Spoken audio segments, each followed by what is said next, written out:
And here we are. I think everything should be up and running well. I am seeing good levels on the mixer, and I think we're live. So welcome to today's live stream where I've got the new Creality CR-6 Max, which just showed up, I guess, about a week and a half ago at this point for me. And that's what we're building today. So I'm doing pretty good this year. We've got 2 weekends and 2 live streams, and I'm excited that I could do another one this weekend. I've got the printers coming in, so I want to show these to you as much as possible. And I have one more printer in the queue. I'm not sure if I'm going to do a live stream on it or if you're just going to get to see a full video review on it, but I'll let you know more on that later. Let's see who is in the chat. I saw a chat from NonFam. Good to see you again, as always. And we got TJ, and I'm going to mispronounce Yoav. Maybe I won't mispronounce it. We'll see if that's right. Jerome. And who we got here? Pygar, as usual. Mega Voltmeister, just in 3D. So that is who is showing up on my chat right now. I've got the chat right in front of me, as always, and I will do my best to keep up with it as we go. Let's see, channel updates. I am working on 3 videos at the same time right now. So I'm going to have a little bit of a lag here as I get new videos up this year because I've got some big ones that I'm working on all at the same time that are just taking up more time, but they are coming. I got a prop video where I'm building a prop based upon a new printer I've got. I've got a new mainboard company that has sent me some products that I'm going to be showing off. I got some other stuff, but those are the ones that are on the tip of my head right now. So as you can see, most of the frame today is being absolutely obscured by this big box. This will be officially the largest commercial printer I've ever unboxed and that I have anywhere in my shop. I've got a printer that I've worked on that's a little bit bigger than this in one direction, but this is a very large printer. The the print volume on this is going to be 400 by 400 by 400, so this thing is huge. Notice I actually do have, maybe you can't see it at this point in time, but you'll see it later in the stream. I even had to put a table extender on here so that I could actually fit the entire printer. So, what else do I want to show you before we start? Well, one thing I want to do is, as usual, I want to go ahead and bring up the specs for this printer. And I want to tell everyone that came last time, that was here last week, or that watched that video in post last week, thank you for coming. And thank you for the suggestion of getting the Stream Deck. A lot of people, maybe that wasn't last week, maybe there was a time before. A lot of people suggested I get a Stream Deck so I wasn't fiddling with the computer quite as much. And I think that was an absolutely terrific idea. And so today, I am going to have my Stream Deck set up for the first time. It's going to be a new thing for me to be using as I sort of learn the best configuration and setup for me. But I do have an initial setup ready to go, and I think it's going to be a really nice thing to have on here for the stream. So hopefully there will be less fiddling. And you can see the Stream Deck right here. I already have some buttons set up that I configured last night. So there'll be less fiddling with the computer, hopefully. So thank you very much for coming again, and thank you for everyone that contributed last time. I had some nice channel donations last time during the live stream, and that helps buy things like this. So much appreciated anyone that contributes. I also want to say thank you. I've got a lot of new Patreons that are coming on. I'm almost up to 65 Patreons, and I want to say thank you to everyone that has come on board on Patreon. I've even had some people do full year subscriptions to Patreon, which are absolutely terrific for me because it's one less thing I have to worry about as a creator because, hey, you're signed up for the year. So if you're interested in that, I'm not pushing this, but I just wanted to say everyone thank you. But if you're interested in helping out the channel, the Patreon links and all of those good things are in the description below. So thank you for everyone that does that. So I'm going to switch over real quick to my screen share. And so hopefully you will see this pop up for you because I want to show you the actual this is the Creality official website, and I wanted to go through this with you. Hopefully that's big enough. You know what? I'll make it a little bit bigger so everyone can see what's going on. Let's see if that works. Want everyone to be able to see it no matter what size screen you're watching on. So this is the CR-6 Max. It is 400 by 400 by 400. You can see it from different angles. It is very similar to the regular CR-6 in terms of the electronics are the same. The display the same, touchscreen, all that stuff is the same on here. The main board is the same. I've already checked on that from Creality. So we'll see how much they've gotten taken care of in their electronics department. Obviously, on my live streams, I always take care to go through the electronics as part of the unboxing process, so we'll do that today. As you can see, they've done a good job on their website, and I've seen all of these. They have gone over and put some assembly and operation videos on their website, or excuse me, on their YouTube channel, which is terrific. As you can see, they're linked here in their official web page. As you see, they do have supports here, which they're going to talk about. The triangle that they've got for support, so that's terrific. What else we got?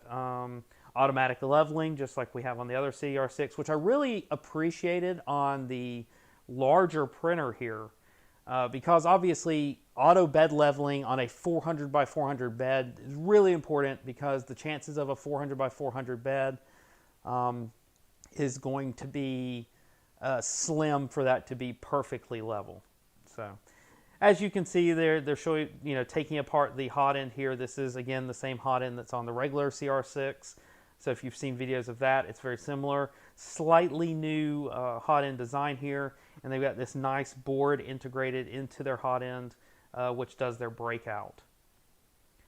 Going through here, as you can see, they have 2209s on board. It is a 32-bit motherboard. They've got the resume print function turned on, so I'm going to be careful, unlike last week where I tried to do a vase mode print and that left me basically with a really screwed up printing process because of that autosave feature. I won't be doing a vase mode print this week as my first print because of that. As you see, they are touting this as a PLA, TPU, PETG printer. It has both USB and memory card, and big machine size, a 725 by 640 by 891, and layer thickness all as usual. They're saying that this nozzle can go up to 260. I have a tough time believing that if it has the Bowden tube going all the way to the nozzle. I wouldn't take it that high personally. I'd probably stop around 245, but there we are. Heat bed says it'll go up to 90. That sounds probably about right for an open air printer. And that is it. So down in the description of this video, let me see where I've got that here. I probably don't have that here. But down in the description of the video, you will see that we have only one retailer that I currently see even has stock on this. I don't know if they actually have stock, if there'll be a delay in shipping it, but I did link that down below. I believe it was Banggood that had these listed on their website, and as Creality warned people, they are a lot more expensive than they would have been.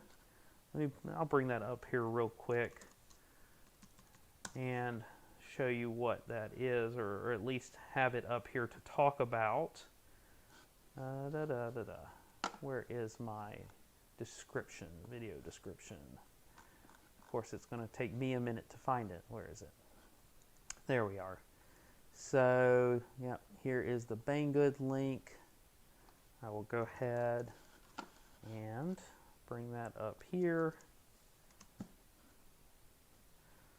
All right, so screen share again for you. As you can see, no, I do not want that. Cancel. And there we go. So now you see the Banggood link. And they are asking $869 for this printer. They currently do not have a US plug in stock. Obviously, that's not a huge deal for most people, because most people can actually, find an easy to find US plug if they want one. So yeah, Tony Kyle in the chat says he thinks he paid $5.99 on Kickstarter. That sounds about right to me. But I mean, they warned people it's going to go up in price. I think that people that bought this size of a printer on Kickstarter for that price came out really, really good, because Creality doesn't sell any printer that's this big for that price. About $600, you're talking about the price of a Ender 5 Plus, which obviously is smaller than this. The Ender 5 Plus is 350 by 350 by 400, so it's a little bit better. So I'm seeing, so they're saying it was $7.99, $6.99, so I don't remember how much I paid for this. That's not a huge deal at this point. So I did want to show it to you, though. I wanted to bring that up, and I think we are about ready to go. Let's see who else is going on in the chat. Matthew, does he buy these printers, or are they sent to me? So Matthew, it depends. I actually do a little bit of both on this channel, and I do my best to either mention it in the video or in the video description, sometimes both, but at least one place or the other. So sometimes Creality sends them to me, sometimes other manufacturers send them to me, sometimes resellers send them to me. I have another printer coming up that was sent by a reseller. Last week's printer, which was the Ender 3 Max, that was sent by Creality, and this one I paid for thanks to the general donations on this channel. So this one was paid for out of pocket thanks to you people supporting the channel. So there we go, a little bit of each. Let's see. They are sent to him. So Asker, this one was not sent to me. This one was actually purchased. That's why I had to wait this long to get it. So mine came on the same slow boat as everyone else. 1 or 2 Z motors. I'm pretty sure this one's 2, but I will find out for sure when we get this built. Yeah, I'm pretty sure it's dual Z. Yeah, 170 more. That's what I would have thought. I'm hearing $6.99 Kickstarter price. Yeah, okay. So it was $6.99, but it's still a good size printer. So let me get, I have my 3D Fuel mug going on here. It's coffee this week because I am in my garage and I'm trying to stay warm. H3D says they're building a 600 by 600 by 1000. That sounds awesome. I don't have a place to put that printer that size right now. I've been redoing my garage, which if you're watching me on social media, you probably already know. But I don't have a place for something that big. I'm still wondering where I'm going to put this one. I hope this one fits on my shelf. Otherwise, it's going to need a special home. So anyway, let's go ahead and get started. We have 65, 66 people currently viewing this live stream, and I appreciate everyone coming by. So we're going to keep going. Let's get started with this actual unboxing. That's what you came here to see. I'm going to stay wide for now, I think. We'll see. We'll see what it looks like. Let me see if there's anything to show you in the box. Depending on, what I'm trying to show every week, I'm having to put the camera in different places. 3 or 4 cameras would be great, but I'm not quite there yet. I don't know if I want to quite be there. That sounds like a lot to manage. But anyway. Yeah, big box, taking up most of the table here and most of the camera shot. I didn't have any other way to do this. I would have needed a shorter table, and that's not something I really wanted to have to work on because that's harder for me. I guess I will switch. Let's see if the close-up shot looks good. Let's go ahead and do that. And I'm mostly zoomed in here, but it is a little dark. Sorry about that. Let me see if I can brighten that image up for you guys just a little bit. I actually have to use my camera app for that. And I do think I can go a little bit brighter. Let's see. Let's do that. No, that's darker. That's even darker. There we go. Go a little bit brighter. I'm having to do a little bit of camera adjustment here, but I want to have as good of a picture as possible. So, okay, let's go. Hopefully I don't hit anything. There we go. You can see a little bit of both. I am actually going to hit the camera if I open this all the way up. Look at there. It's not good. So I'm going to have to do this kind of special. I got a caution. Can I see this? You're not going to be able to read this, and it's going to be too hard for me to get it focused. Recommend to use Creality slicing software to avoid machine abnormality caused by different slicing instructions in different slicing software. If you use other slicing software, please make sure the G28 instruction under Start G code is same or slotted as below. So I guess I will try to show this to you, because what they've done is they've given us what they want us to have as our start G code. If we don't use their start G code properly, apparently, we could have problems. And they want to make sure that you G28 all at once and do not home X and Y separately from homing Z. So that's what they've told us here. So this is an important sheet of paper. I will hang on to that. Make sure that I keep that in mind. Hopefully they have some pre-sliced models on here for us. It is very heavy on the assembled bed. Let's see. Okay, let's go. We have large pieces of foam, which is great. Now, yeah, how am I going to do this? I'm going to save your eyes for 2 seconds while I get this situated, because one thing I didn't take into account was these huge... I'm not going to tip over the camera. There we go. I think we're pretty good here. Just don't want to tip over my camera. Let's see if we can still see. Mostly, just a little out of focus. There we go. Okay, so let's make sure we have all the light coming in here so you can see what's going on. Boom, there's a wide shot in case you need it. Let's see, few weeks. So Tony Kyle's for a few weeks, my 6 Max was up and running. I did not run into any issues, but he used the dongle ties to light the Pi from the 6 Max. Okay. Vam Dolly, good to see you. I'm going to actually just be, as I'm pulling in parts, I'm going to set them aside over here beside me. Then when I'm done with the box, I'll swap everything around as I'm building. But this is a lot. So, invitation to be on the new customer cloud, and this is the manual that it comes with. It's really nice. Let me pull that aside. I'm definitely going to need that. Self-leveling kit. Don't know what's going to be in this kit. We'll open it in a few minutes. They included, okay, I have to say I'm really impressed here, because they actually did include a full spool of filament, which is just unheard of with a new printer. I'm impressed. At least you get a little bonus for your money. I like that. It's white as usual. I wish they'd have a little bit more variation, but it's nice to say. Owling says it's probably still going to be crap. Maybe, but at least it's dry crap. We'll see. I've never tried just Creality PLA before. That's what this one's labeled as, but we'll see. What else we got in here? What comes out? So here is the CR-6 sprinkler kit. So apparently hot end translates to sprinkler. But there's me a sprinkler kit. Nice, huh?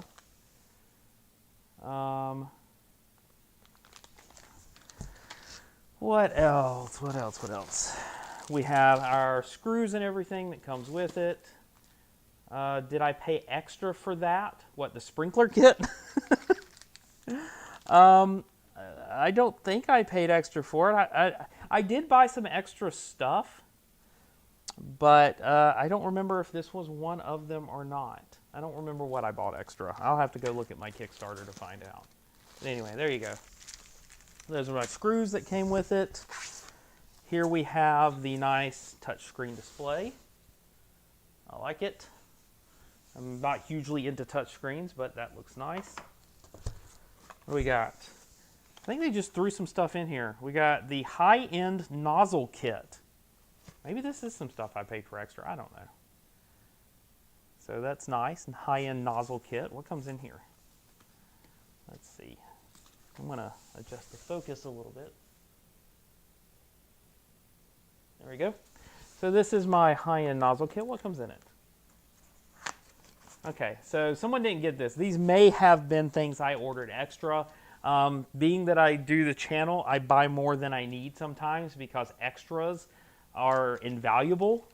So things like an extra hot end kit, things like extra nozzles, these are invaluable things, particularly if they weren't standard or something like that. So My guess is these are things I paid extra for. Yeah, this is awesome. Okay, this is definitely something I remember purchasing. Check those out. A whole set of different nozzles. If I remember correctly, these are the hardened nozzles. I don't remember what exactly both of them were because I've got two different types here. I've got black ones and I've got these silver ones. So I know some of these are probably going to be the hardened tool steel, but I'm not sure what the other ones are. So that's really nice. I'm glad I paid extra for that because I'm sure compared to how much these usually cost you, they probably weren't that much more as an add-on. What else I got in here? Nozzles. There's a 1mm nozzle. Here's a 0.4mm nozzle. And here is a 0.6mm nozzle. I bet you there's a 0.8 in here somewhere, but I'm not seeing it at the moment, unless they just did that instead. Okay, Yoav knows what's going on. One's hardened steel and one's tungsten. So there we go. I've got these three, these are just the regular brass nozzles. Again, I think it's, if you're on a Kickstarter and they're offering extra stuff, you will generally, I can't say always, you will generally pay less if you add them on than trying to add them later. We've got part of my spool holder. We've got my US plug here. What else we got? There's the rest of the spool holder. And, okay, we're going to check that out in a minute. Pull these aside after I drop everything on the floor.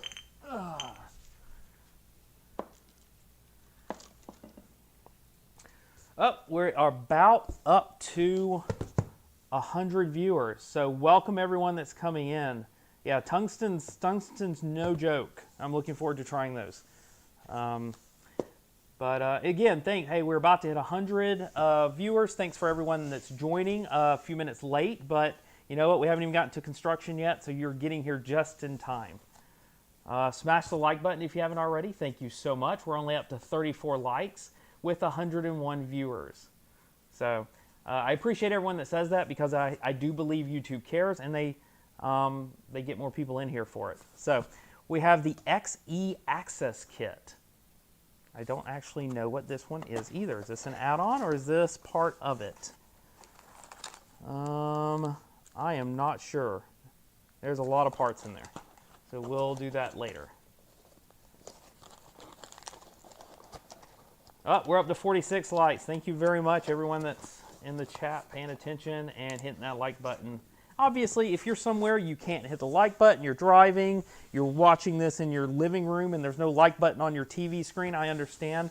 But I just wanted to say thank you for joining. What else we got where I can reach it?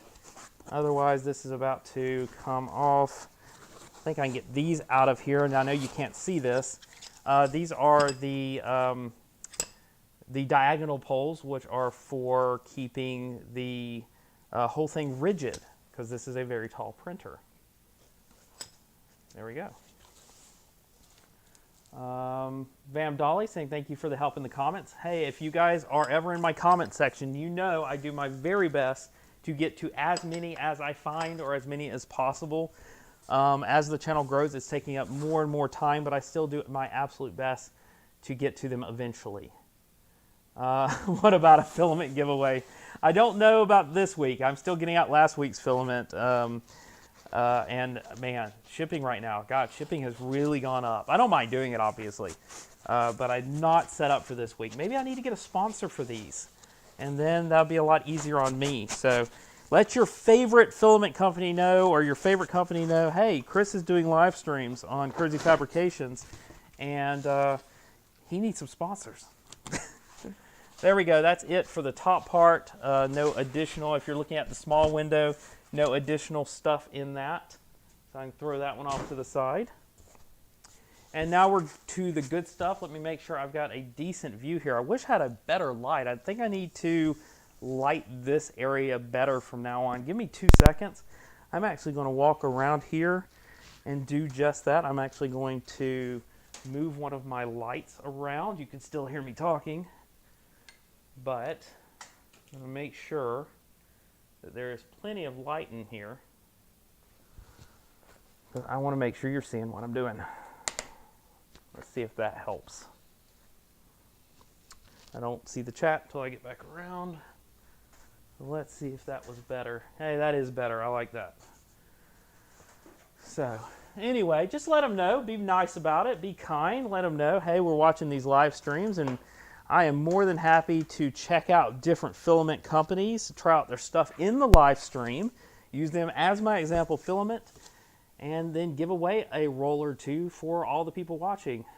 So, there we go. I think that looks a lot better. We have, there we go. Okay, so in here, we have a lot of pre-assembly, which is terrific for a live stream like this, as well as terrific for anyone that is not comfortable assembling a big kit. So I love this. And, let's see.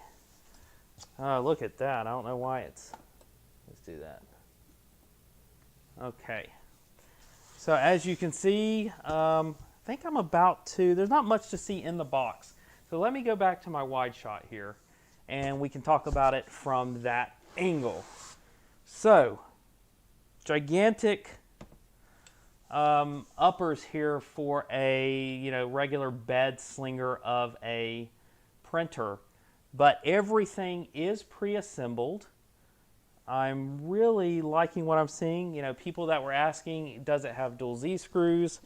The answer is definitely yes. We have dual Z screws.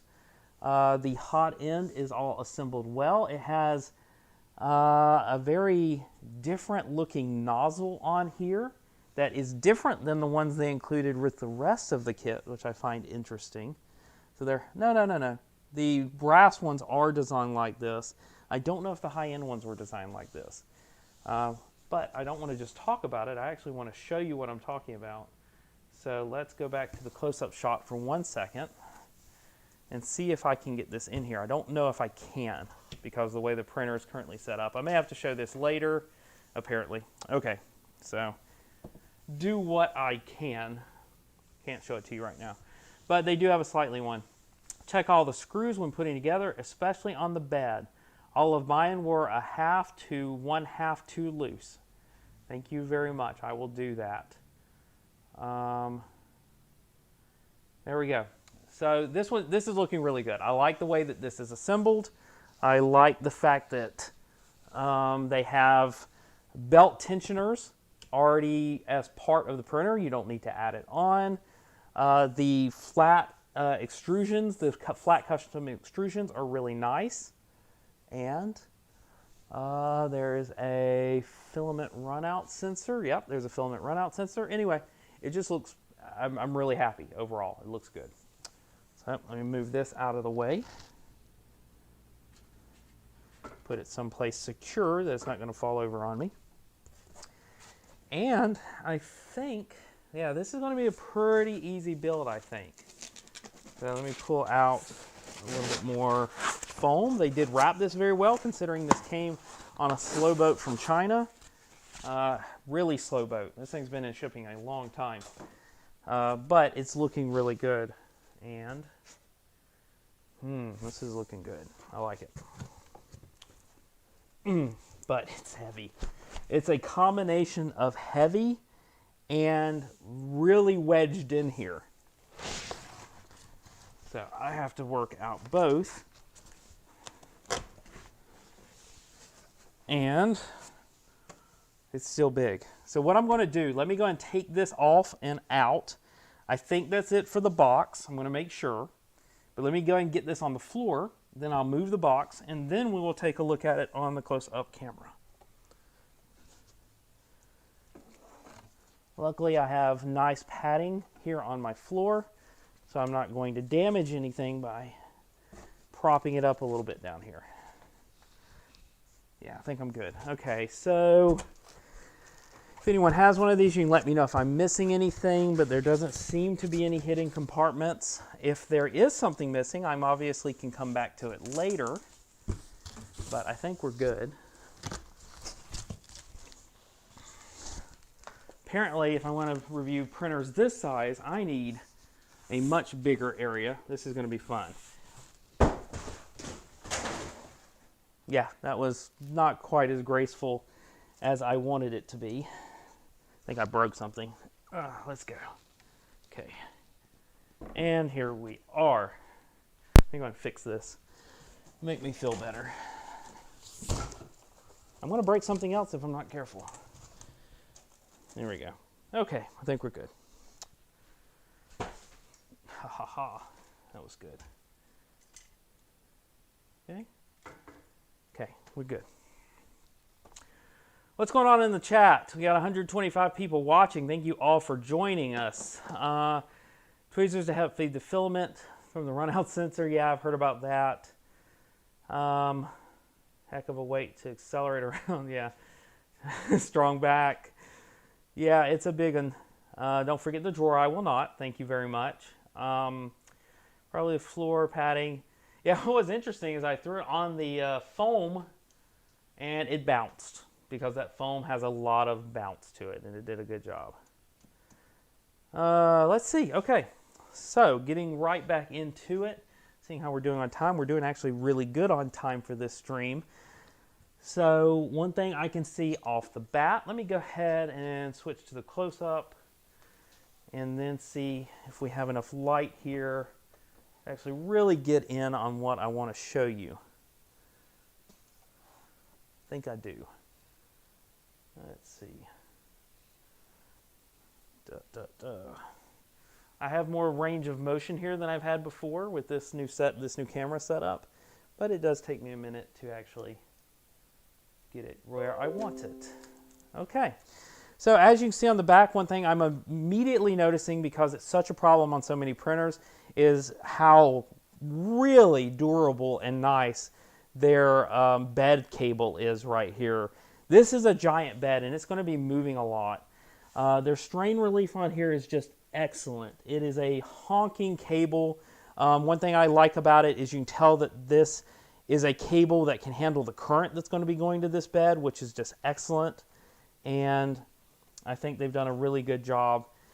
On the motion, you can see they have this dual access motor, one coming out each side. It is a larger NEMA 17, meaning it's longer than your standard NEMA 17. I don't think I have one just sitting around at the moment to demonstrate what I'm talking about, but it's definitely longer. And as you can see, this axle on here is definitely, it's really, no, axle's not the right word, so my apologies. But I can tell it's definitely thicker than usual. Definitely a much bigger diameter rod than usually on here. And so that's going to drive two separate belts that are going to drive this giant bed. And so I really like that they've not just put a bigger bed on it, but they thought about the engineering and actually, you know, given a lot of thought to the engineering in terms of this, because this bed right here, this is not moving. Super, super stable. They've done a good job. If you'll notice also, let's go and talk about that. The extrusions here. These are not 40, excuse me, these are not 2010s, these are not 2020, these are 40-40 extrusions, I believe. 40-40? Correct me if I'm wrong. I'm going to wish I would have brought my rulers. I'm going to grab one off my workbench here. Are they 2020s? No, they're 40-40s. I was right. Okay, good. 40-40 extrusions all the way around. So these are 40-40s. These are 40-40s. It's just really well done. It's a sturdy printer. The rails that they're writing on, these here, are, I don't know if they've stacked rails or if they've actually custom engineered rails to do this. And so they're really, really beefy. It's a 20 millimeter rail in terms of its depth. It is 60 millimeters wide. And then underneath it, I don't know, it feels like it's actually part of it. It doesn't feel like it's actually screwed on. But underneath it, it looks like a 2040. So just a lot of beef to these rails also, which is why this thing is so heavy. As you can see, these are the wiring harnesses that they have. And there we go. So the wiring harnesses they have, they actually use these nice connectors for the wiring harnesses that are definitely going to hold up. These are tried and true, old school connectors that have been around forever. And I really like these as the connectors on this printer. And as you can see, let me show you over here, they've even taken great care to make sure that the plastic, that the cable routing and everything is well done also. This printer so far just almost feels like it was manufactured by Stream Dyed, R&P. Anyone else? Stream Dyed here? Let me see. Stream's not dead. Okay. Please let me know. I heard a couple of streams. Okay, everybody's good. Thank you. All right. Thank you very much. This printer almost, as I was saying, this printer almost looks like it was made by a different company or definitely a different team of engineers. There's a more polished feel to it, at least on the surface. Things that people have complained about in the past. Even I don't have a regular CR-6 SE, so it's difficult for me to say anything about the regular one. But this one is just at a different kind of caliber than what I've seen. I mean, even from the Max that I built last, the Ender 3 Max, which looks like an Ender 3 that's bigger. This is just different. So, again, belt tensioners. So again, belt tensioners here and here. So you can tension both of these independently, which is just super easy. I mean, I just lightly touch it. Hopefully that's not a problem. Hopefully you're not going to bump these. But you can just lightly kind of tighten them up. And it's really a nice feature to actually include in a printer. This has basically this same or similar clamping system than what we had on the Ender 3 Max last week. But this is just super easy. Check that out. So there's the glass. You just undo the little clamps here, and you're done. These are even easier to use. They really. It is a massive printer. Hey Tripod, I haven't said hi to you, so welcome to the live stream. I appreciate you dropping by, and yeah, it's a massive bed, absolutely, for a bed slinger. But the key to slinging around a massive bed is being well engineered and actually thinking about how much mass you're moving, and it looks like they've done that. Hey Ben, how you doing? Good to see you. Are the belts 6 or 10s? I think they look like 6s. Yeah, these are 6mm belts, but there are 2 of them. So let's go ahead. Hi from Sweden. How you doing, JP San 67? Let's go ahead. I want to see what's the best way to get into this. I have not taken a lot of time. It doesn't look like we get into it from the top, but it does have a massive... well, maybe we do. Maybe we do. It takes regular size SD cards. But let's see how we doing. 6 screws for the power supply. Let's find out. Let's get underneath this. It looks, there's not really, is there a safe way to stand this up? Yeah. So the safest way to stand this up is going to be on the back, and just be careful not to pinch my cable here. Let's see. Yep, we've got like 8 screws underneath the bottom here to take this thing apart. And hopefully we're not going to damage the bed by flipping it over, but I think we're okay. So, interesting. Let's go and talk about this real quick. The bed is fixed. So this is a fixed bed printer. There is no leveling. They are relying on auto leveling for this. So they've got a nice piece of glass. Glass should be level.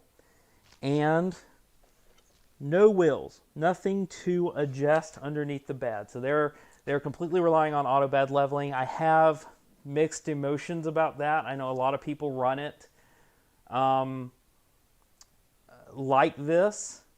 with the fixed bed and use the auto leveling. I don't usually like to do that, but given the fact that our gantry is going to be levelable, I think we'll be okay as long as we can, get that gantry level to the bed and we don't have a lot of compensation. I don't think I'll be able to cover it in this video, but I would definitely want to know what are my offsets looking like on my auto bed leveling. If my points are still really good, then I have nothing to complain about. But if we're really seeing a huge difference on the left and the right side of the bed or the front to the back, then this fixed bed thing is not going to be my cup of tea. Hey, Jason M., good to see you. Thanks for joining. Does it have a spacer underneath the metal bed and the glass clamps up front? The standard CR-6 is getting a 24 volt to earth. It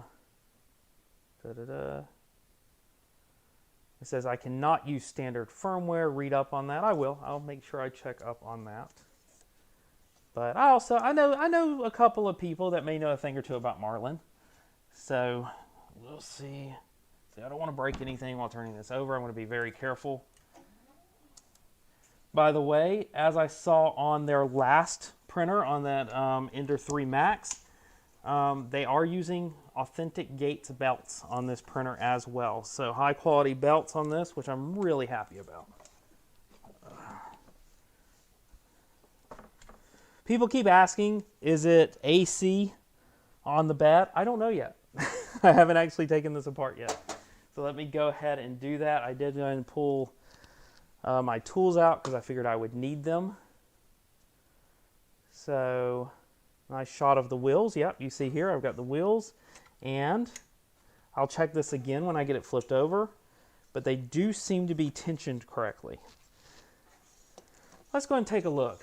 Switch over to the close-up shot here, and I think I'm going to have to move things down a little bit because I want you to get a good shot of what I'm doing. This isn't for this is for you. Okay.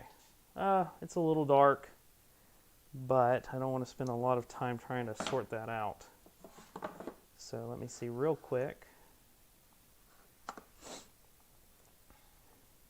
How's that? That's even better. Let's do that. All right, let's take a look. Check out, if you're looking for any of these, please check the description. I'm going to go ahead and type that up here so people that are coming in to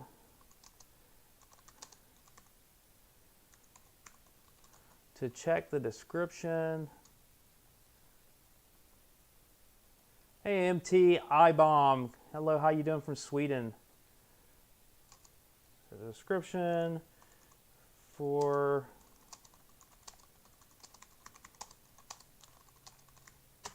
all right. Check the description for more info, like where to buy one. And I'm going to pin this up because people keep asking. There we go. So if you're looking for where to get one, I only found one place. I think it was Banggood. There we go. So let's open this up because that's what we do on my streams. We open these things up. I always want to know what's in my printer. If they put a Chinese special power supply in here, then they lied because it's not supposed to be one. It is supposed to be a Meanwell. So we'll find out. Warranty. They don't put stickers on theirs. I don't think you void the warranty by opening it up. I think you're just fine. All right, so for everyone that recommended the Stream Deck, I thank you for that. I really do like the Stream Deck so far. It does help in the whole process.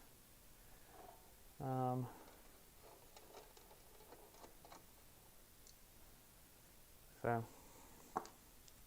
see what's in here. So there's the power supply. It is a, let's see, can I get that? This is why I've got this on a swivel. There we go.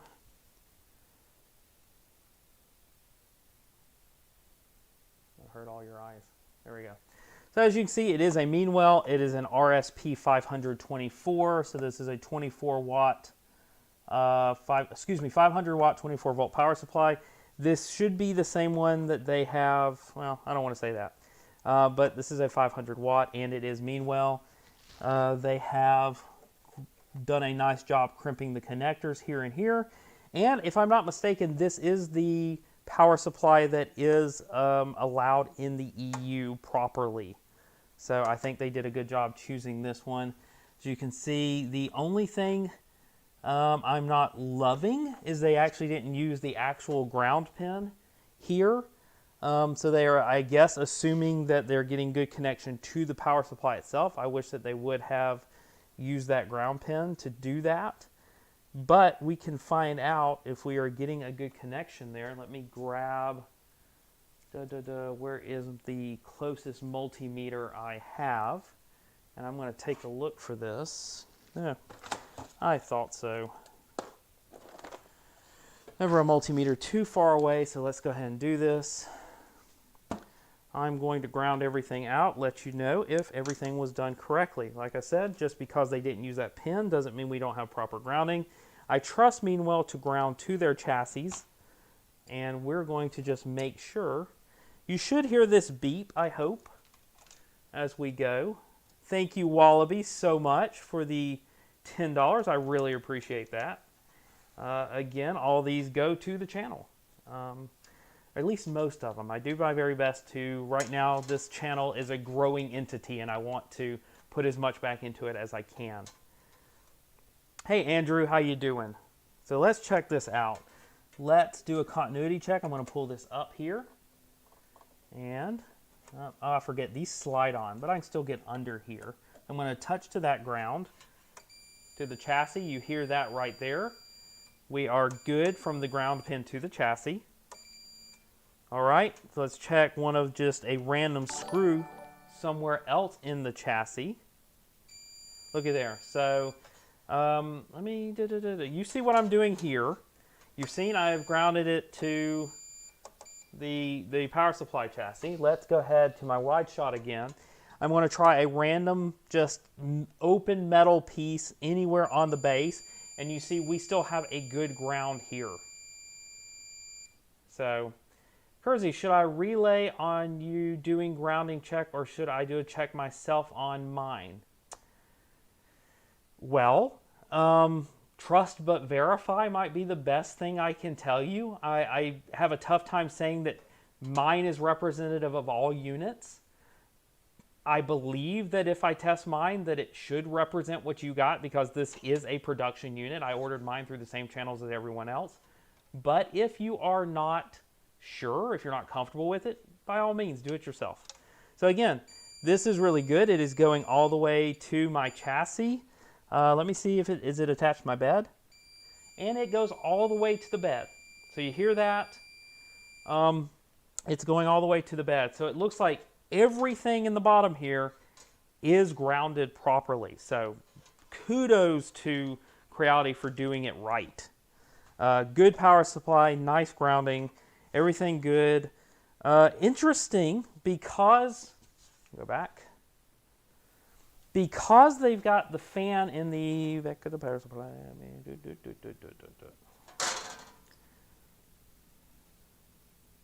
Okay. So as you see, because they've got the fan in the back of the power supply that blows air across the power supply this way, you'll notice they could not put an air intake that directly sucked in from the outside.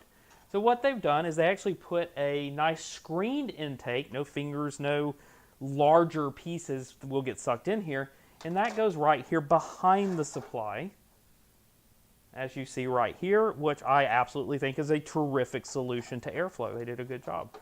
Again, a lot of engineering thought went into this. I really like it. Let's see.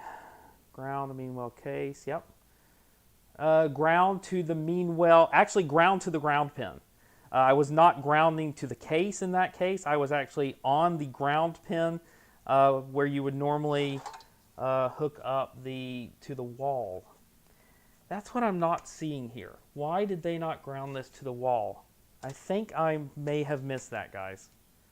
Let me, if anyone is more of an electrical engineer than myself, because I'm not an electrical engineer, that's what they seem to, you know what? I see what they did. Okay. This one took me a second because I was a little concerned. Why are we not taking that ground pin directly to here, which is honestly, I think they should have done it, but they didn't. But again, not an electrical engineer. I can't give you any authoritative answer here. But what they've done is they've taken, see this wire here? This green and yellow wire here, which right here, that goes to the wall. So what they've done is they've taken it from your house outlet directly to your chassis. If anyone else has lost stream, please let me know. Tony Kyle says he's lost it. I'm showing everything's good here.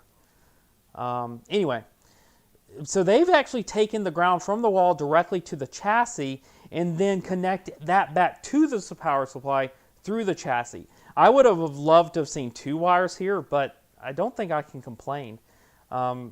They've made sure that this chassis is grounded. The grounding of the chassis goes directly to your wall. So I'm happy with that solution at this point. So let me go ahead and seal this back up, which will take just a second. Do I have my... Aha, I do have it. Let's speed things up a little bit. Ta-da. Yeah, we're good. So let's do this the fast way.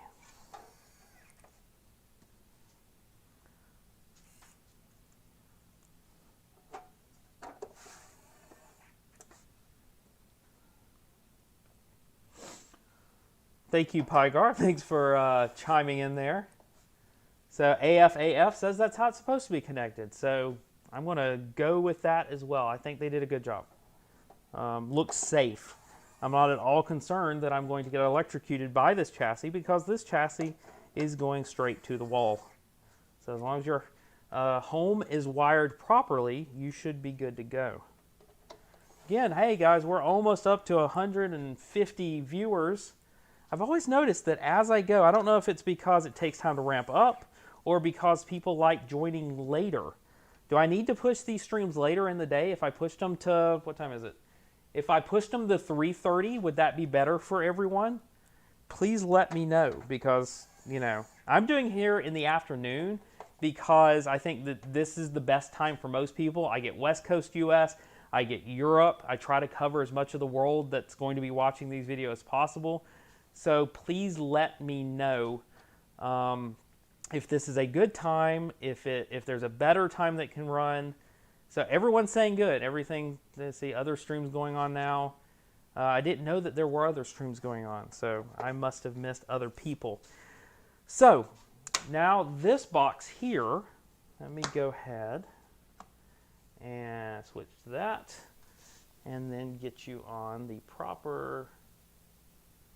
It's going to be a little harder to get zoomed in on. I need to get... That's as far as my zoom goes. So, I think that's as much light as I'm getting. Let me see if I can get more light. I have a theory as to how to get more light in here. So give me 2 seconds while I see if my home automation is going to work for me today. And then, give it a minute. So this should be where the motherboard is, so the main board. So Germany time is... So I'm hearing this is good. I'm hearing this is a good time for most people. Maybe just other people... maybe other people have now just are getting it. So your likes are helping. Your likes are helping get the word out. So if you haven't liked the stream yet, please do that for me. Please do that for people that may want to see this and are not being told by YouTube that this is even going on. Let them know. So there we go. Let's see, does this come off yet? Or is there something else? Looks like there must be a screw on the other side. Let's go in here. See if there's something on the bottom. I'm going to delve down here instead of turning this back over. I see two different screws. So one of those is keeping this thing together. Let me very carefully get this off the edge of the table. Let's see if this one does it.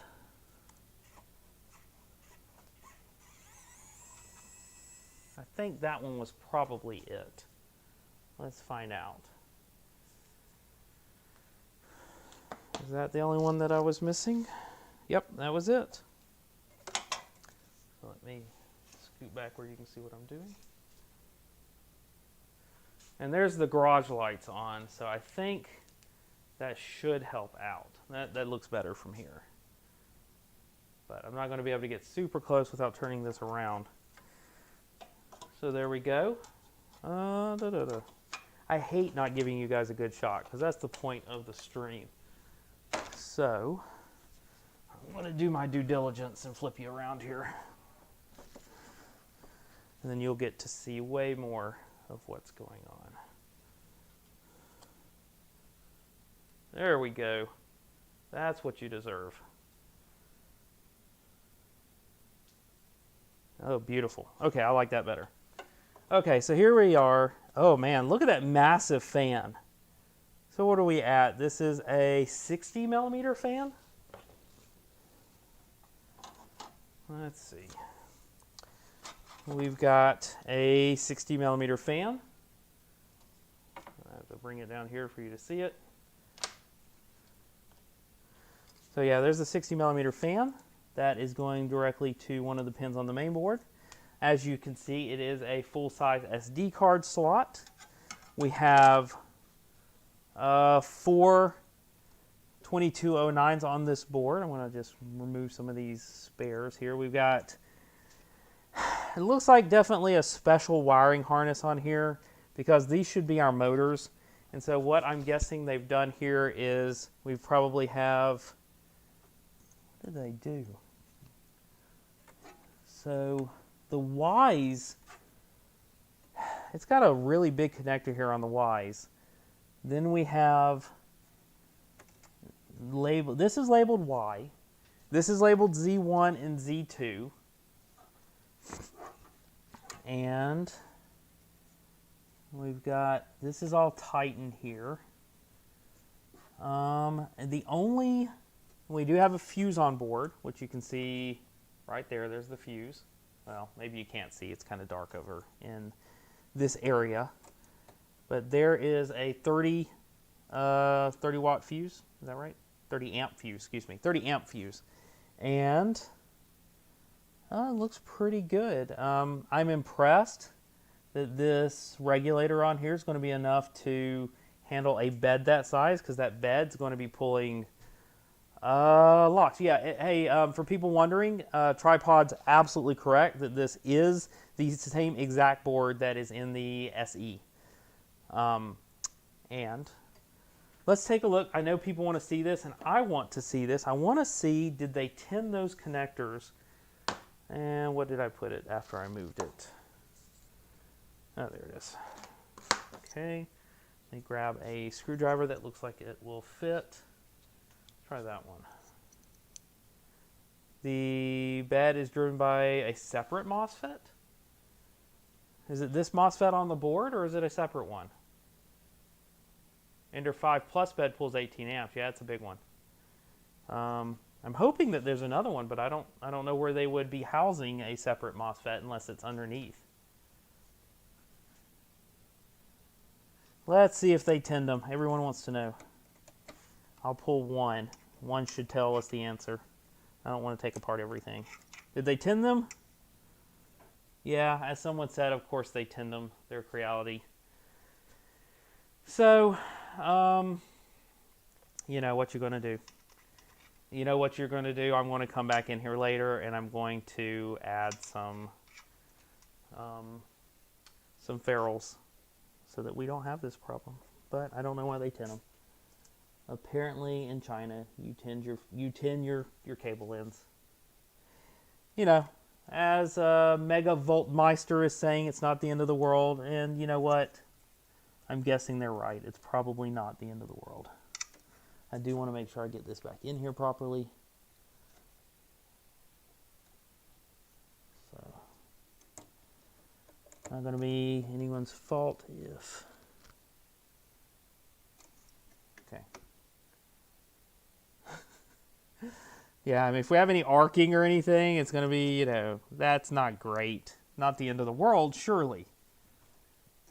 But anyway, that's back in there. Everything looks as expected. I have no great complaints except for the tinning of those connectors. Everything else has connectors on it. Everything else uses a little bit of proprietary, to be honest. It is definitely more of a proprietary printer than we've seen from them before, and just in terms of how these connectors are going. But it's just the wiring. Once you get to the motor itself, the motors look like they have standard wires on them, so you can still replace parts with off-the-shelf components, which for the most part is what we care about. Let's see. Let's go ahead and make sure I get this back on here properly. Don't want that wire to get crushed or anything. There we go. Let's see. Back to... let's put this back together, and we will be one step closer to getting to the actual assembly of this machine.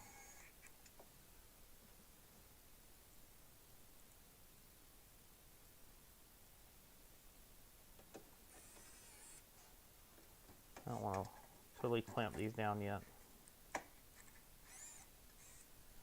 And then the long one goes here because we got to go all the way into that.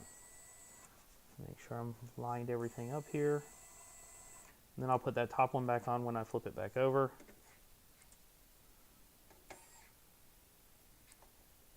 Yeah, I'm hoping that bigger fan is quieter. Let's hope. All right. Anything else to see under here? I don't think so. We got our drawer here, which I will find out in a minute. I keep hitting this microphone, so I apologize. 150 people watching. Thank you, everyone, for tuning in. If you're new to the stream and you're like, I see a 3D printer, but I don't know really what's going on, well, thanks for joining us. We will do our best to educate you here. This is the CR-6 Max, which was the larger option that they opened up later as part of their Kickstarter stream for the CR-6 SE. Again, this is a Creality printer. And I'm going to flip the whole thing back over. Big boy.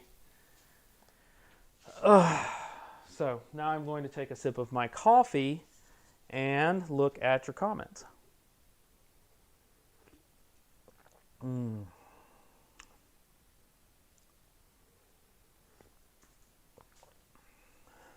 Power switch looks the same is what I'm being told. Again, I don't have one to compare it to. All I can do is look at the existing videos and go off of that. Let's go ahead and look at the user manual. Let's see, close-up shot again. And take a look at this manual. Oop, yeah, that's good, okay.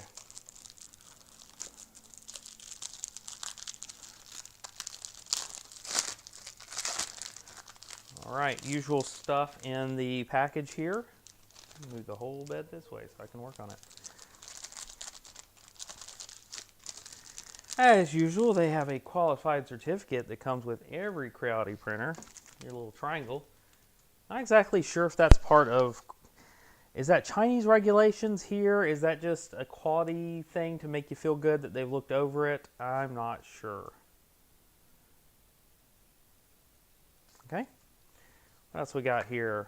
We got a little add-in that says be the next customer as part of their cloud. And you can go download their cloud app. It won't give you the little box, but there you go. How much printers do I have? About 10 is about how many I keep near me at any given time. Somewhere around 10. I need to get rid of some right now. But I'll find some schools or maker spaces or somewhere locally that can take them. Did you put the top screw in? You're absolutely right. I did not put the top screw in. Not that I think that that would have greatly affected the printer, but thank you, Tony. I appreciate that. All done. Now we're back in one piece. Thank you very much for that. Okay. After sale service card. So let you know that's how you get service. What else we got? So now we're actually into the... Okay. Taking a look at the manual. I know I'm a little too bright now, so bright and dark, bright and dark. Anyway, as you can see, we got the manual. We have something that tells you all about your printer, what all these parts are called, all the parts that come in the package, and then we get to actual printer construction. It looks pretty good. It looks very similar to the E3 manual I just did last week, the Ender 3 Max manual that I did last week. So, back out real quick here. I don't think we need that one. Let's see. Well, first of all, I know I've been told multiple times I need to get my tools out from the bottom, so let's go ahead and do that. There is a drawer over here on the front of the printer. And, wow, okay. Who knows I'd be going back close up so soon. But look at that. This is fancy. I mean, it really is. It makes a really nice presentation. They've got this nice, like, I don't know, burgundy colored spatula handle here. Very nice. And they have the scraper, which is, I have not seen Creality ever include a scraper like this before. That's nice. Again, something new for me. They include everything you'll need. They have the declogging the nozzle tool. They have a nice wrench. Check that out. Really nice. I'm impressed. Apparently it doesn't take much to impress me. Just nice, you know, nicer stuff. We've got this nice wrench that or sockets on both ends. I haven't seen one made like this before, but that's nice. It will help when it comes time to actually torquing those nuts really good. Those will be nice. We have a SD, so this is a SD, micro SD card USB converter that they've included. We've got a small pair of snips. Check that out. Tiny snips. Little lock here on the side to loosen those up. We might need those. I'll pull those out. The SD card, which they have a nice place for you to keep that. I'm going to leave that in here for now so I don't lose it or damage it. And check that out. They actually include some place to actually keep these so they're not rattling around everywhere. Just something simple like this makes the entire product feel more finished. It feels a little bit more polished. It's like they care about the customer. That's the kind of thing that I really am liking so far on this printer.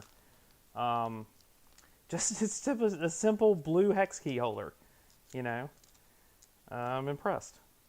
It's not a big deal. I can't get the freaking bag open, but there we go. I might need them, so I'll go and pull them out. And I think that is what's in here. Nice. And they include, this is the little extra bag where they include extra parts for your tubing, your spacers, and a couple of extra nozzles. Are they round or flat tip what?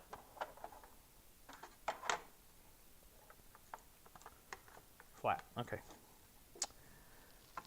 Oh, are you asking, are the Allen keys, these are flat, which is funny because a lot, like on the Ender 3 last week, those were rounded. So apparently, if you want the little holder here, you don't get the rounded ends. Okay, let's find out what's going on next. So, base frame, gantry, some M545s. We need to pull out all the screws here. By the way, I do want to pimp the shirt a little bit. If you are interested in the cool I can 3D print that t-shirt. Oh, I think it's cool. If you're interested in the t-shirt, there's a link in the description for that. This is the channel's official shirt currently. This one is going to be around for a little bit longer, and then I might do something different. As you can see right now, I've got a regular Ender 5 on here. That was the first printer on the channel. I had a request for an Ender 5 Plus version, so who knows, in the future, maybe an Ender 5 Plus version, or maybe just a different shirt with an Ender 5 Plus on it. We will see. So these are the screws I believe it's asking for, the M545s. Yep. So I'm going to pull these out. There we go. And this is twist the coupling to raise the x-axis.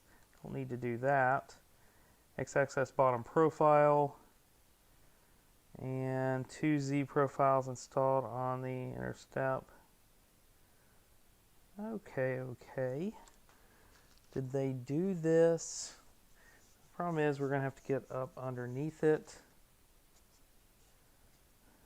So on this side, we're cut open here. On this side, we have tape over it.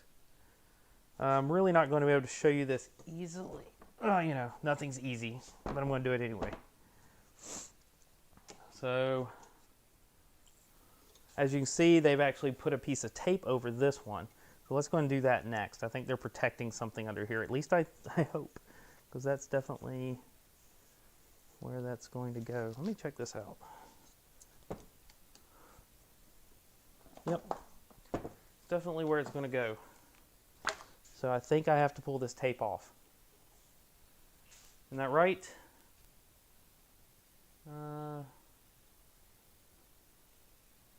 Do I have to pull this piece of tape off? They don't mention it. I don't think they mention it. I hate pulling off a piece of tape that doesn't actually look like it should be pulled off. But yeah, I think there are connectors under here. Okay, let's just do it. One thing I don't like is if they use this tape on here, I'm going to be removing nasty... Yeah, got to remove it. And this means removing this nasty gunk off of this frame. Not happy about that. Yeah, I know, but they should have used a different tape because now I have residue right here on the side, which is going to have to come off later. That's just not cool. I do have some gloop to remove residue, but not everyone's going to, and it shouldn't be something I have to do. So it was protecting the, I believe this is probably the Z1, and it's probably an end stop or filament runout sensor. Yeah, it's gaffer's tape. And it leaves residue behind. So, okay, let's go ahead and get this all up here on the table. This is obviously the front of the printer because you can see this is where our box is. So I want to make this easy for me. I don't want to drop anything. So let's go ahead. I want to flip this to where I can get to things on this edge of the printer. I think that's going to be fine.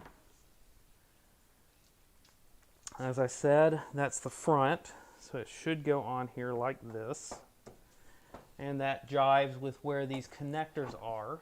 I'm going to have to make sure all these connectors are out of my way.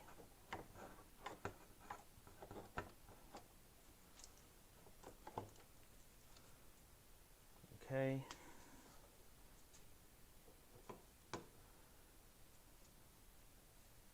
All right. There we go. Okay. So we're now ready to go ahead, and I'm going to work on this, I'm going to hang this side off so that I can work on this side. And I'm going to these screws just go up from the bottom and into the bottom of those extrusions.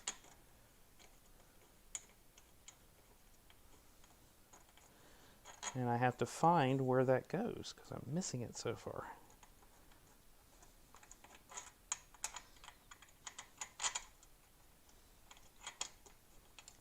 No timber. Come on, Asker. No timber, no timber, no. It is a very large printer, but that's okay. That's why I bought it. Now, I'm not liking one thing I'm seeing. So far, I cannot find the tap for one of these screws. That is not going in. So let me take this apart. I got one of them in, but the other tap was not good. But let me double check. We can check the tap by just flipping it over and trying to manually put these in. I'm going to be really careful here. I'm trying not to damage anything.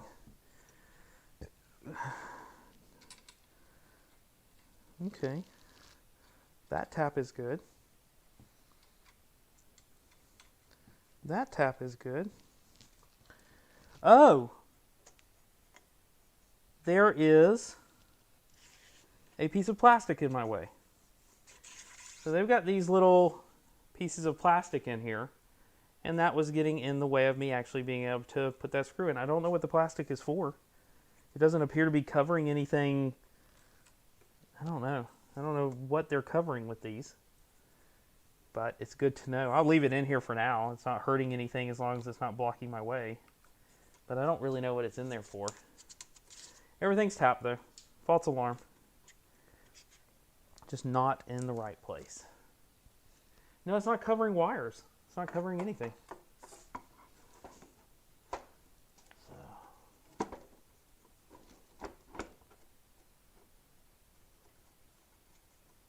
Yep. Well, okay. I'll go with tripod's explanation. It's just to keep things clean. And that's a perfectly fine explanation of that. Okay, now everything's going in without any problems. We got 156 people in here today. Thank you all for joining me.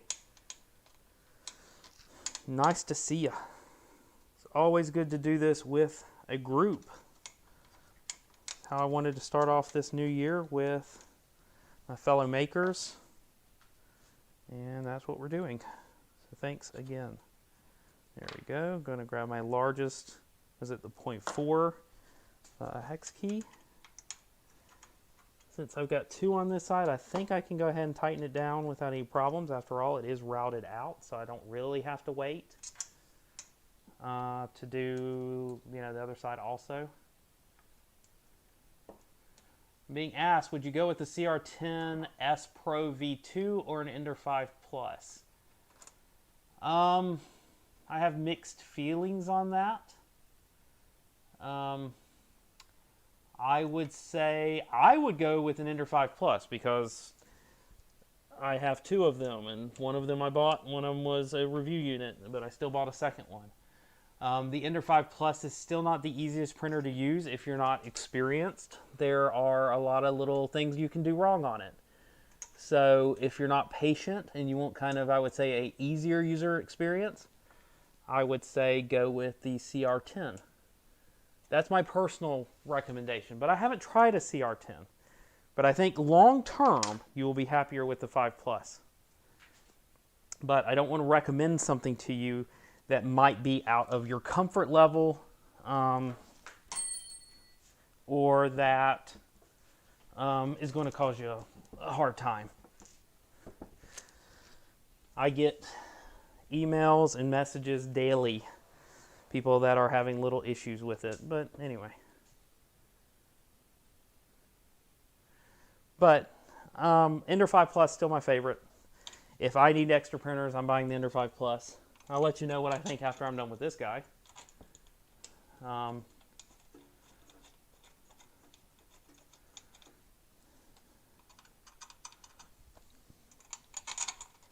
The Ender 5 Plus, by the way, is a nicer printer now than it was when I first got one. They have fixed the power supply from everything I've heard from. They are shipping with mean wells now, which is, I've never gotten that lucky to get one with a mean well. And obviously, I've released firmware for it that helps the offset on the bed leveling, which helps a ton. And if you're into modding, there's really, I can't think of a better printer out there if you're into modding. It's just so easy to work on versus a lot of other printers. There's plenty of extrusion to attach things to. There's that big box in the bottom that you can attach or put your electronics in. Big fan. All right, our uprights are attached. I think that was the easiest way to do that given the size of the printer. Just hang off the edges and then you don't have to worry about it. So I could do other things here, but I am going to try to stick to the instructions. At this point, they want to go ahead and attach the display, which is going to go down here. Yep, it's going to go over here. Let's see.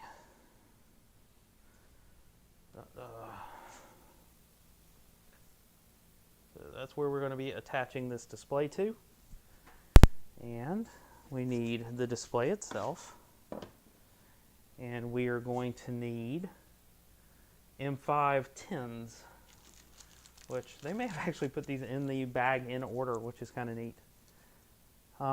Chris, what is the bed throw distance? How far from the wall does the printer need to be? I'll find that out in a minute for you. Let's get it all put together first.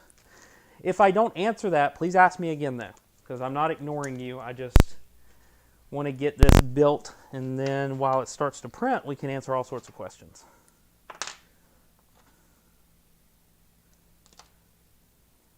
All right. We are going to put this right over here. And it's just 2 simple screws.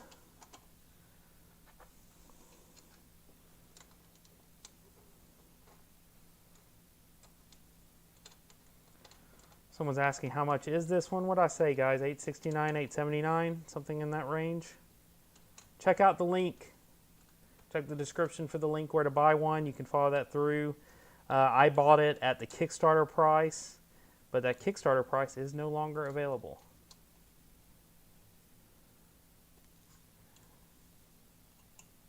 No problem. No problem at all. You're welcome to ask. I understand people are just getting here. No big deal. All right, so there we go. Solid. And did they mention any of the wires? They didn't mention any of the wires on the first step. But here they are mentioning the wire on the bottom of the display. More gaffer's tape, it looks like. Because right here, see this right here? This is the cable for this. And are we going to leave more residue? No residue this time. Good for them. Or good for the gaffer's tape, I suppose. All right. That's right. They did, you know what? It's fine packaging. I'm not going to complain too much. I'm nitpicking. Let me go and go around my other side of my table here to actually attach this. So this cable right here is only going to go in one direction, and it goes on the bottom. But like I said, I'm nitpicking. These aren't huge concerns that they tape stuff down. I like the fact that my wires arrived safely because they taped it down. I can't complain. And there are a few tapes that are actually going to survive very well for long periods of time. So sometimes my mic is killing your ear. Let me turn it down a little bit. Anyone else? I know sometimes I do this and that's going to work, but I'm sorry. It's just because it's right here.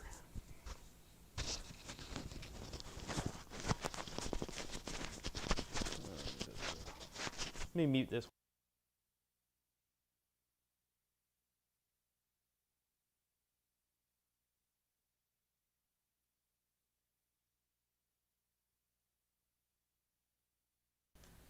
All right, maybe that'll fix the clicking then. Sorry about the clicking.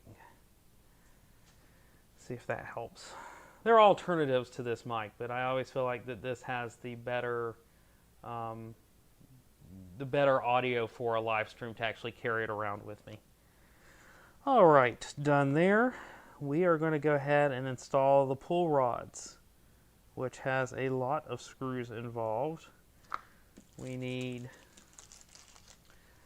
We've got M6 union bolts, which are needed. Yep. We need M6 screw bolts. What else? We've got, I guess it's the rest of these screws at this point. M5 by 20s. Yep. And M5 by 12s. And they're not really telling us how to do this. It's kind of just put it all together. So let's figure it out, guys.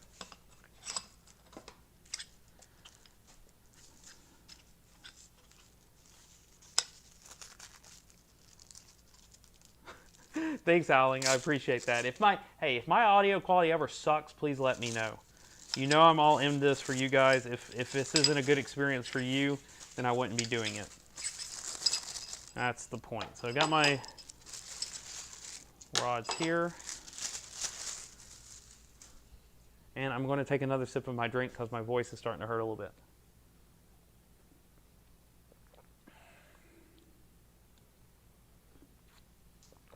All right. Drinking coffee. Good coffee. All right. So how do they say put this? We take number 13, which are the screw bolts, which are these straight through screws. I actually want to do this close up. All right. Let's move this back out, up, and hopefully give you guys a decent shot of assembling this. I can't promise the focus is going to agree, but I'm going to do my best. So all 4 of these appear to be identical. So there doesn't seem to be anything you need to worry about, like does this one go on this end or this one go on this end. I think we're good here. Going to grab these. Hey guys, I know you're going to be talking amongst yourself, which is terrific. If you have any questions for me specific, if you'll at me, then that helps me see you're talking to me directly, and I can get the question answer faster. So, just thought of that. If that helps, let me, please at me. So, these are going to screw in here. Hopefully, they have a stop to them. Oh, they do have a stop to them. Excellent. And they even have a little hex key in them so that you can tighten them down. I'm going to tighten this one into here. And then I'm going to take the next one and attach that to there.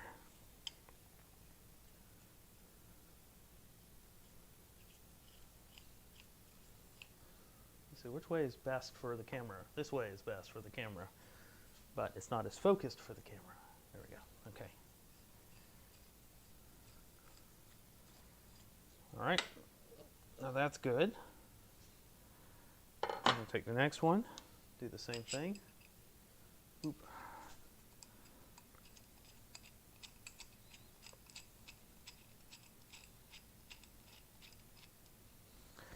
Again, I'm going to take that hex key, tighten that down. And then we're going to tighten that down.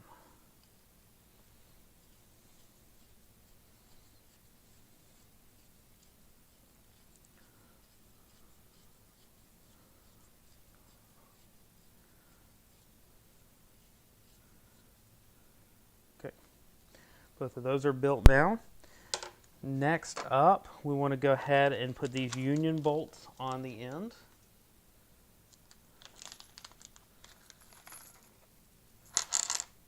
Which each has a bolt and a tightening nut for each one of these. So let's go ahead and we're going to put that tightening nut on there.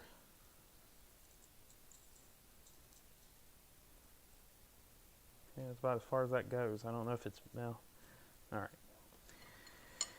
This is probably going to take some playing with to figure out exactly what square is, because these are going to twist to get it square. So this is something that's not going to just be plug and play.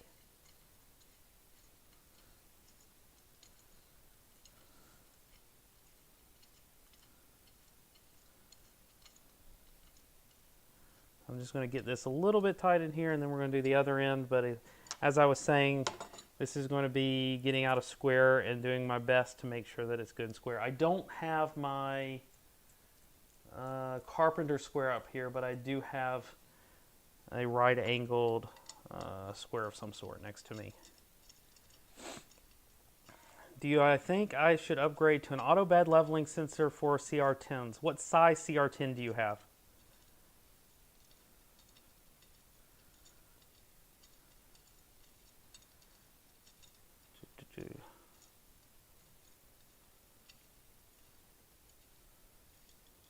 right? The 30 by 30 by 40, I think it's up to you. If you're having bed leveling issues, then I think go for it. But if you're not having any particular issues and your bed stays pretty flat, then I'd say it doesn't need it. I think that 300 by 300 size is pretty much where the cutoff is. If you get to 350, I think you need it. If you're at 250, you definitely don't. That's my personal opinion. So it's up to you. Find out, is your bed, also just, is your bed, do you feel like there are places on your bed that aren't level with the rest of your bed? If so, you need the bed leveling. But if it's like I'm printing and everything looks good, then I wouldn't mess with it. I don't level my bed that often. I don't do auto bed leveling that often. I can print and print and print and print, and then every now and then I go, okay, it's a little bit off, and I will adjust it, and just by hand or by doing another auto bed leveling, but I don't do it often. These things shouldn't deform that much. So, and I think AF is absolutely correct. If it's glass, you're going to need it a lot less as well. See, I just don't. I don't do ABL every time though. Okay. So all of these are attached now. Now we just got to figure out what square. It may be pretty square as it arrived, but I may need to square it up also. So I'm going to zoom out here. Let me go ahead and tell you this because I know some people follow along later when they get theirs. If you look at the manual says that the 20s, the M520s are going to go on the bottom, and the M512s are going to go up top. So keep that in mind, and I will go back to my wide shot here because this is where I'm actually going to do this. And it's funny, it's actually so big, I'm cutting off where I'm going to be attaching that top one a little bit. Anyway, so here we go. This is going to go here. I want to do this side because I'm on this side. Again, this thing's symmetrical, so there's no top and bottom. Let me find out if this is actually square. Again, like I said, I don't have a true like carpenter square here, but this should be square enough. And it does look like I can square it on the front of the printer while adjusting the back. So is it square? It is almost.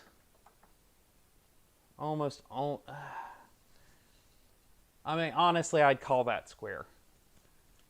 I mean, they did a good job routing that out because I don't see any light now that I've got this square on here properly.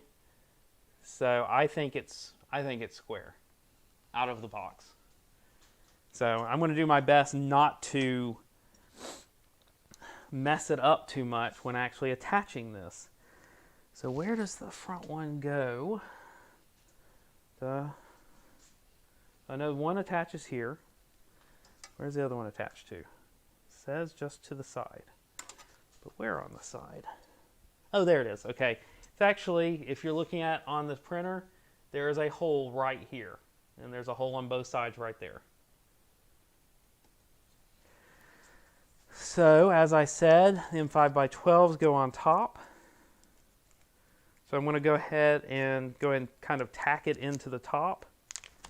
And then we will adjust it so that the bottom's in the right place. And again, I'm trying, at least on this side, I'm going to try not to mess up my square because it actually is really square so far. I'm going to need to pull this out a little bit more because it needs to clear the metal. And I'm just going to kind of finger tighten it a little bit. And find out how much I need to, yeah, I'm way off. I'm going to have to pull this way out. And then pull this one way out. And I'm just trying to basically get my two screws somewhat evenly pulled out so that, you know, it's putting equal pressure on the top and the bottom. And like I said, I'm going to going to go ahead and get this on here, tighten everything down, make sure it's still square. If it's not still square, I will make changes accordingly. Okay, so I think I've got that on here good. I'm going to need my 20s now.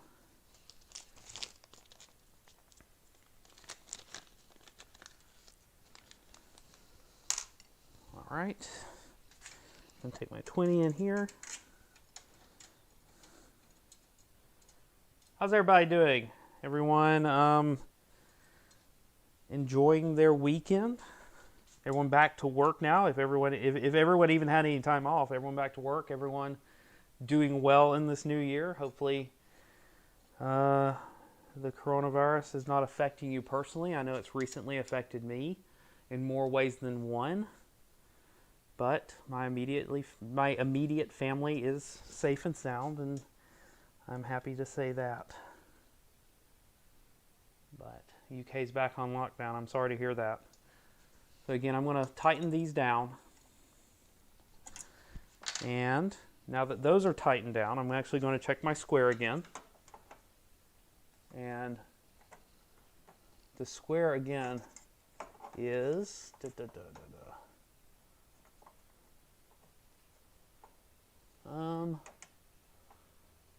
let me see. Square is still really good. Really, really good. You know, this may be something after I've printed for a little while, I may come back and check.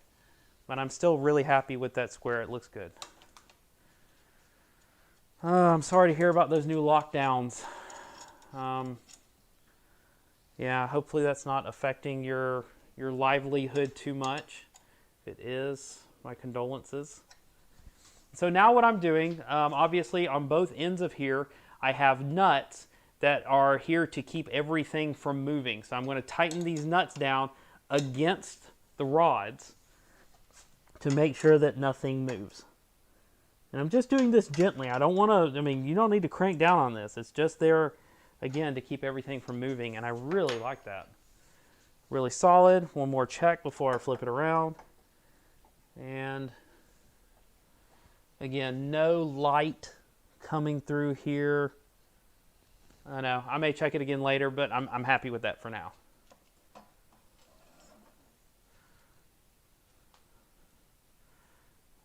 All right, now who's not sick of the lockdown? I mean, heck, my kids and all of us have been home for, I mean, we get out, we try to do outdoor stuff, but now it's winter, and that outdoor stuff just isn't as available, and but you know what? I keep telling them, at least we'll make it through it. That's the plan. Let's make it through it and have the rest of our lives to enjoy. I'm going to flip this around. Let's do the other side.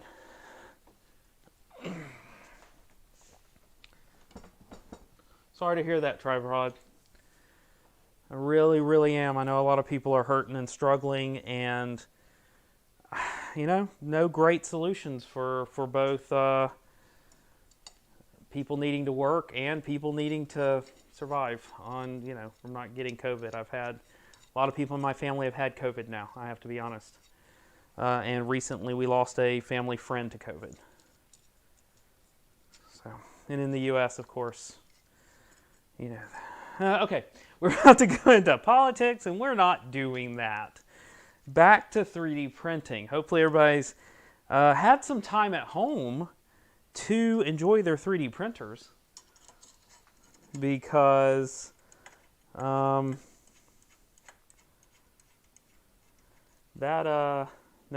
again, while we're not going to do politics in the chat. So if you're going to post about politics, please don't. I really don't want that. This is the getaway from politics. If people want politics, there's plenty of that online right now. And I know I do my fair share in the various social medias, but on the live stream, let's keep it more upbeat. So that's the way I would much rather keep it. You know, favorite printers and stuff like that in here. All of the stuff that you want to talk about is important, but we're not going to do that here today. So thanks for keeping it Thanks for keeping it cool in here. That's where I stopped. I care about the COVID because people are being affected and people's lives are being affected by it. But once you let that bleed over into the politics, it becomes something completely different. So I said all that to just say stay safe. I feel for you guys and I feel for your families. So what do I think about the Mac so far? That's a terrific question right now, going into a segue. I'm liking it. The construction is one of the best I've ever seen on a printer that I've tested. If everything functions well, I think I will be really, really impressed. Just the attention to detail so far has been really, really good. It's going to be a little harder on this side to check this square because there's just not a good place to do it, really. But I mean, the other side was square, and this side is looking a little, yeah, I mean, I'm going to probably pull it a little bit from the top just because it's looking like it could come a little bit this way. But overall, it looks pretty good. I think I'm just going to probably pull it in just a little bit. Let me do that. Yeah, I mean, you know, on this channel, I'm big on my Ender 5s and my Ender 5 Pluses, so we talk about the fixed bed printers, or I guess the Z movers, a little bit more. But for a bed slinger, I'm really liking this one. The fact that they've spent time really thinking about the rigidity of a bed slinger really makes this different. Really, really makes this different. So I'm going to go ahead and tighten this down here because I think I like where I've got this, and then I'm going to double check my square one more time like I did on the other side. Just because I'm live streaming, guys, I want to make sure that I don't cut corners, because when people watch this back and try to use it as a guide, I don't want people to cut corners on their builds as well. And so I'm very careful to not cut corners on mine. I think that looks pretty good. Again, this is one of those things I will come back and check later, but I'm pretty happy with that. I think I saw a question here. I don't want to miss it. Saying that before turning on the power, isn't that kind of jinxing it? Sure, I'm fine with jinxing it. Let's do it. Do they have claimed print speeds? I'm sure they do on that website we took a look at the beginning. Waiting for the Ender 6. Who wants to see the Ender 6? Anybody? Do I have anyone else on the channel that wants to see what the Ender 6 looks like? Let me take a look. I still have this printer up. Do they claim print speeds? Let's see. Almost everybody claims print speeds.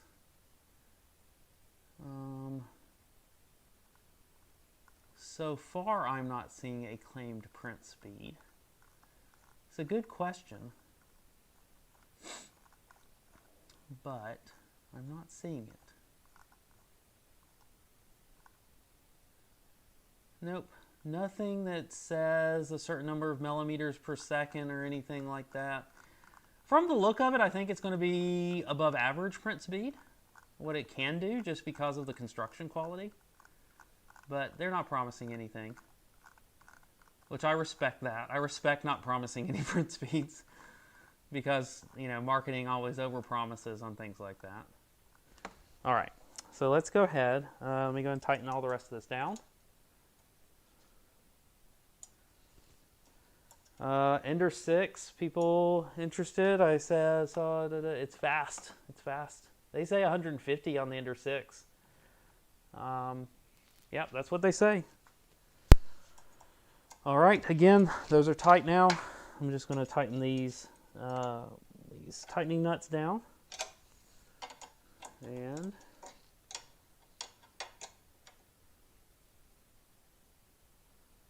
Ender 6 is very well filled. Ender 6 is enclosed. Ender 6 is mostly enclosed. The top of the Ender 6 is not enclosed, which to me doesn't make any fracking sense.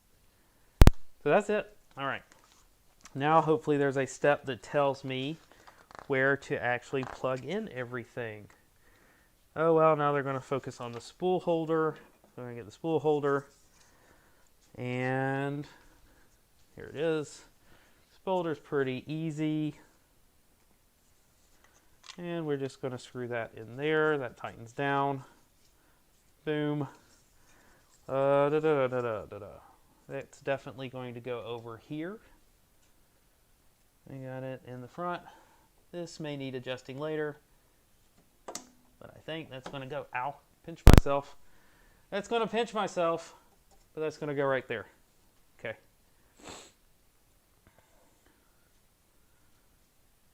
Okay, let's see. So, they're saying adjust the belts.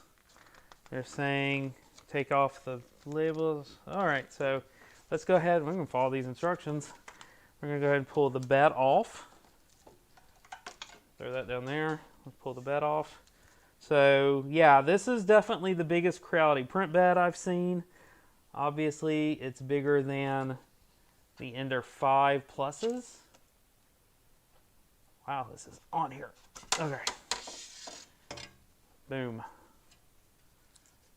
And here comes the... This isn't going to be super satisfying because it's not really on here. Oh, maybe it is. There's your money shot. Boom. All right. That's nice. And I'm going to keep the texture side because I don't want to have to put down any sort of adhesive on here. So I'm going to stay with the textured side, which should stick our filament down. I think if I go in here at an angle, man, it don't make it easy to get that back under there. There it goes. Okay, put that under there. All right. It tightens down really easily because they've got these nice rubber nibs on here, which just, again, the attention to detail is really nice. I'm going to pull this one off now. See if I get sound.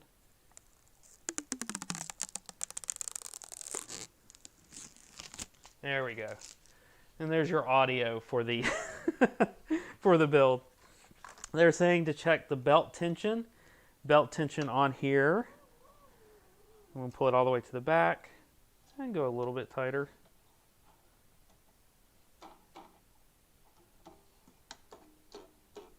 It's like playing a guitar. Hello, Jim. Jim from the Edge of Tech is joining us in the chat because Jim is awesome. Thanks for joining us, Jim. Good to see you. All right, so those are tight. How's this one? This one a little bit tighter, maybe. Yeah, these built-in tensioners are super nice. They're working really well. Got a couple of these. I don't know what they've got that on there for. Okay, we'll get back to that. Got a whole bunch of them. I got 3 of them on here. All right, let's go ahead and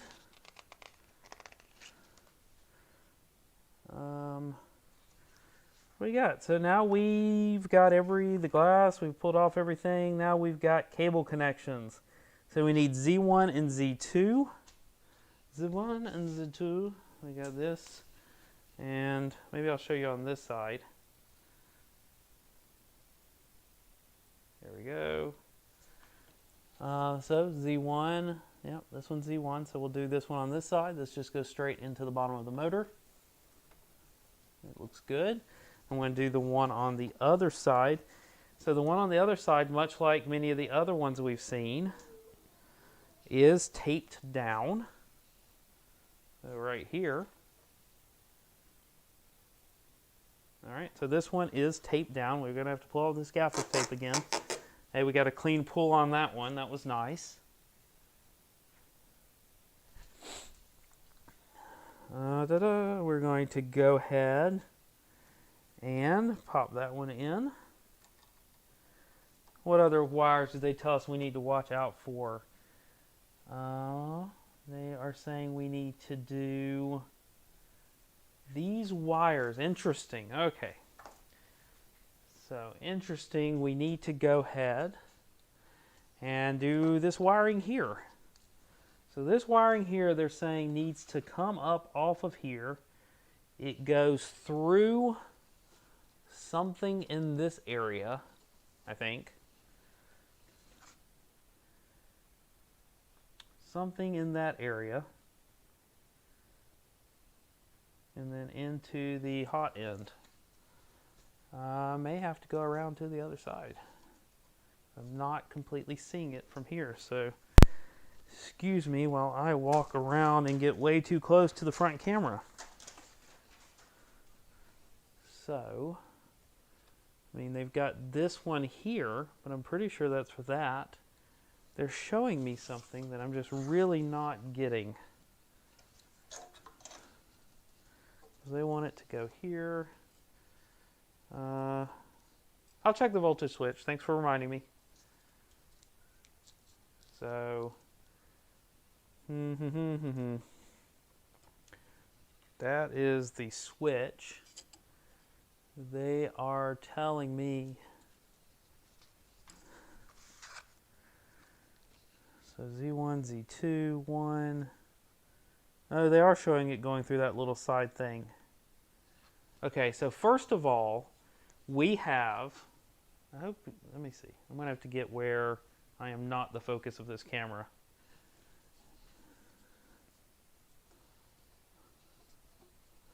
Okay, so the two Z's are connected, so if I turn one of them, I am going to get turning on both of them, which is nice. Okay, and I'm going to do my best to show you this, but I know my front-facing camera isn't really designed for this. So right here is a, how many pins? 1, 2, 3, 4, 5, 6, 7, like a 14-pin connector. And again, I'm not going to be able to show you this well. This isn't a zoom lens. You know what? Again, dedicated to showing you what I'm doing. Let's go ahead and just flip this around. It's not getting any lighter. And then that'll let me show you right here. Let's do it. Will it focus? Of course it will, because I've got control of the focus. There we go. I like that. Okay, perfect, perfect, perfect. So, what we're going to do, number one, get it off of the wire. Okay. So, they have this 14-pin connector. It goes into here. That is step one. And notice, talking about the construction of this printer, they're doing a heck of a job of, I mean, look, the braided wiring. This will keep these from getting caught up on stuff. It will keep them from getting worn out. This is really, really nice. So now what we do, according to this, is we are going to take it. There is a little, I don't know, a wire holder, a little notched piece here that will hold this. That just pops in there. I don't know how good of a job that's going to do. Maybe it's about me finding out exactly how it's supposed to go. But that goes in there. And then what they're telling me to do is it's going to go around. They're saying it goes, they actually want it to go around here. Well, that doesn't make any sense. You can't do both. Nah, I don't think that's right. We're going to keep it on that side of the cross beam. So that goes there. And then we are going to take this up, and it is going to follow. And notice they've got little ties here, which you're going to have to see on my front ones. So they have little ties here that these are going to go into. So we're going to take that, we're going to tie that up there, and they have some more ties here. We're going to take that and tie this up here. These are already built into here, so that, and then we can take this, and they've got these great like clamps that are going to hold everything in here, and these are really nice, these clamps. I like it. So we're going to just put that down here, and it clamps down, and that is not going anywhere. And then, this, I can move these wire connectors, wherever I think is best for them. And overall, that looks pretty good. Simple straps. Yeah, and they've got these little strap connectors. I like it. I like it. There we go. So, and then I will make sure, does this go all the way down? No problems going all the way to the extremes. So I'm going to check my wheels while I'm here. Wheels are tight, but they don't feel too tight. I can go ahead and check some of these wheels underneath the bottom, make sure that they feel good. Because I've got eccentric nuts on some of these, I'm sure. It's going to be hard to test all of these.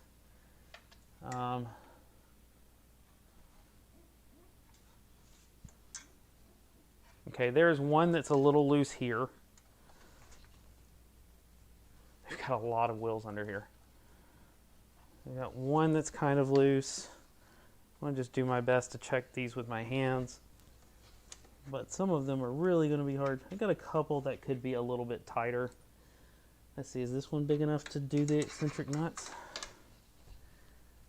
And again, I'm just seeing, do the wheels move freely? Because if they move freely, they're not tight enough. And this one's not big enough. So I don't know if they gave us a big enough wrench to tighten the eccentric nuts. Which, that's not cool. Easily remedied, because I have a ton of them. But,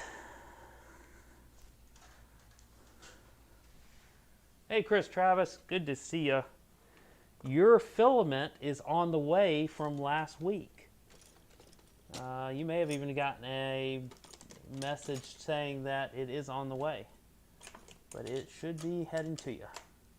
Congratulations from the giveaway last week. Oh crap, of course I can't find one easily. That'd be silly.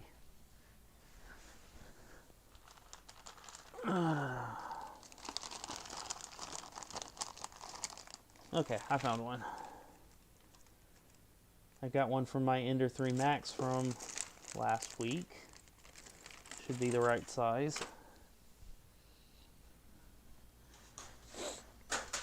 And now I've thrown it in the garbage can. Okay.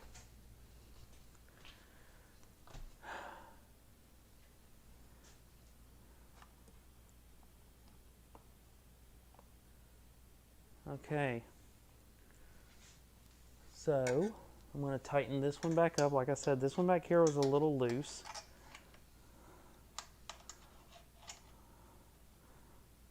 Let's see. Make sure I can turn it the right way. So Jim, no problem. Thanks for dropping by, though. Always good to see you. And good luck with the kid. I remember those days quite well. Wasn't even that long ago. Thanks for dropping by, Jim. Okay, so I tightened that one up. Are these okay? Yep, this front one needs tightening.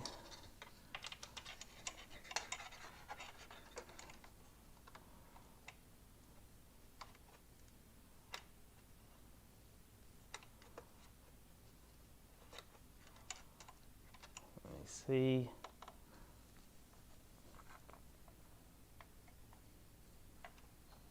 I think I'm going the wrong way on this one. It's not getting tighter. Yep, I got it. Okay. So now my wheels are tight. One less thing to worry about. No, I understand, Jim, completely. Go take care of the kid. 180 people. Thank you for dropping by. I think we're done. They didn't say everything that we needed to do, so I will spend a second making sure everything else is plugged in. I think they did an overall good job of trying to do it all, but I know for one, they forgot to tell us to plug in the filament runout sensor, which is right here, so I'm going to plug that in. Does anyone else know of anything I may have missed? I know the switch. I'm going to check that switch is... You know what? That power supply is auto switching. Yeah, there's no switch on the outside of this case. I think that power supply is auto switching. Are they dual coolers? Yes, they actually do have, this is one of their double-sided coolers. No, I take that back. It's actually not dual coolers. They actually have a cooler on this side and a light on this one. It has a built-in LED. I would have actually preferred dual cooling, but at least we have an LED. Dual cooling. Oh well, that's what we got.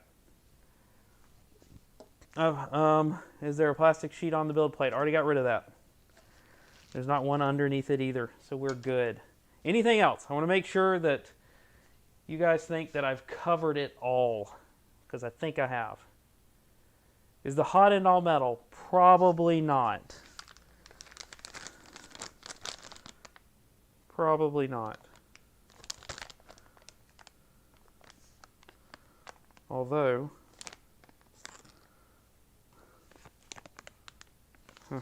no, probably not.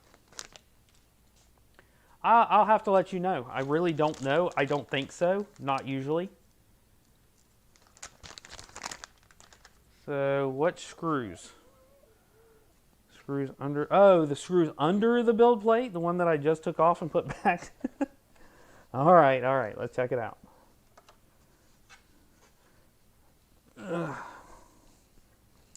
Again, this build plate, not something you want to remove often. Man, these back clamps hold really well. But I will check the screws.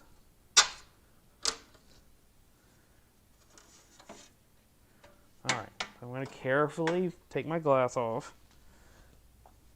Again, I ask you guys for help. You give me advice, and I am going to listen as much as possible.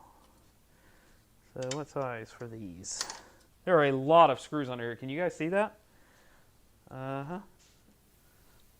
Can you guys see all of the screws on this plate? He wants me to check all these screws. I don't think it'll take long if they're not.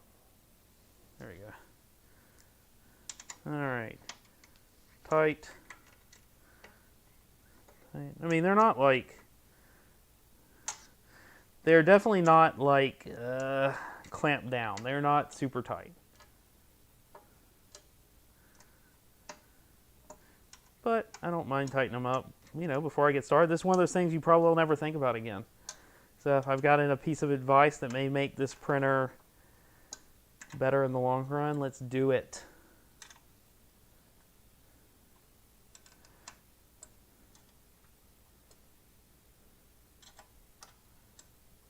I'm not tightening them that much. You see me doing it. I'm actually doing it, if you'll notice, I'm holding it near the head, and that is stopping me from over tightening them. I can only tighten them so much. So I'm not over tightening.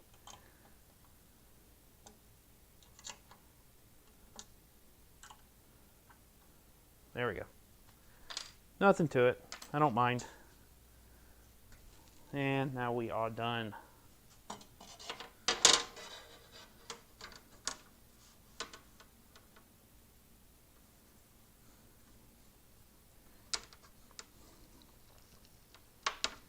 Okay. I'll tighten it back down. Okay, I think we're done. Let me go ahead. I've already got a wire down here. Just need to get it. I don't know why I made that difficult on myself. Let's go ahead and put this around here. So you guys are want to see this print. You're going to want to see the LCD display. So I really need to turn this around a little bit one last time so that you guys can see the proper side of the printer when we are looking at the prints. Let me go ahead and move this over here, move it down, and then hopefully there won't be too much glare on that for you to see what I'm doing on the display. Again, I'm going to take my cable, run it underneath, plug it in, blindly plug it in, which is not nearly as easy. Smoke test approaching, I hear it. There we go. And 3, 2, 1. Ready, everybody? Let's do it.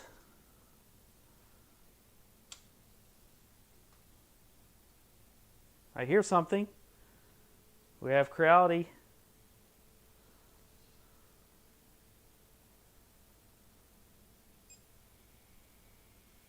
And our hot end is cooling. So there we go. Got a little glare. I want to try to get rid of as much of that glare as possible. There we go. It's alive. We have no smoke. We are good. Okay. So first thing it wants us to do is bed leveling.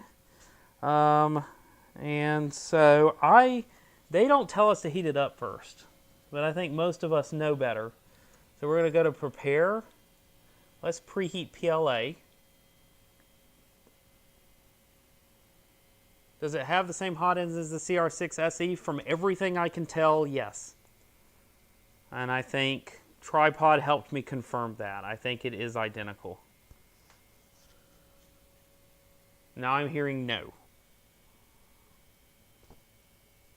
I don't have an SE. No one sent me one. Don't Kris. Don't Kris what?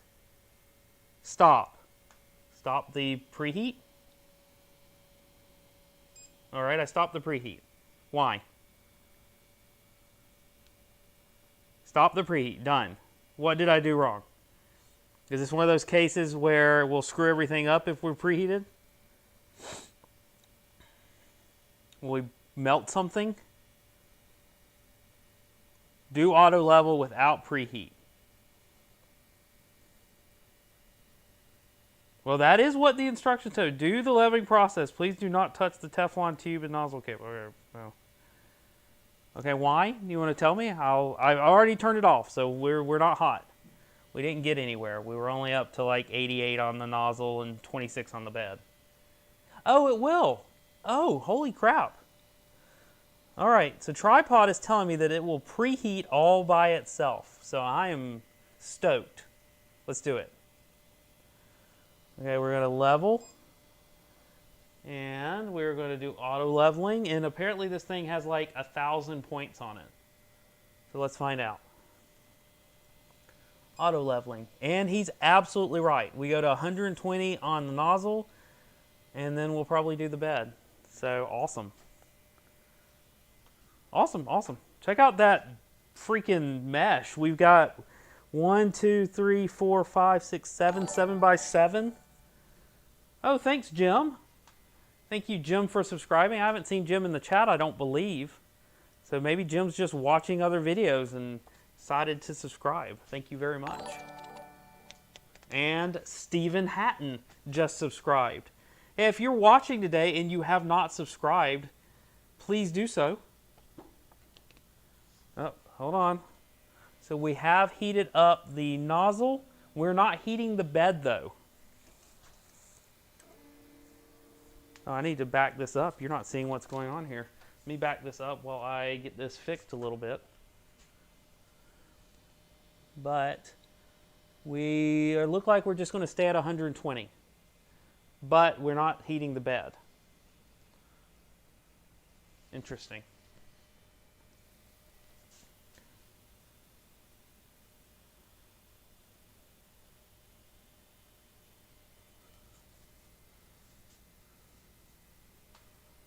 All right, so here we go.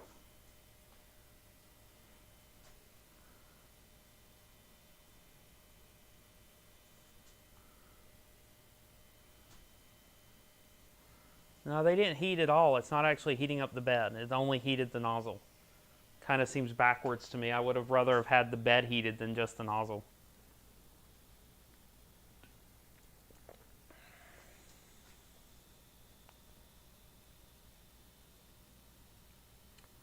Oh well, we're going to let it do its thing.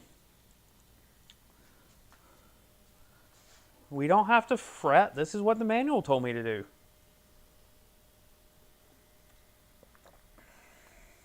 Needs the card to save ABL. Ah. Well put. All right, let me grab the card.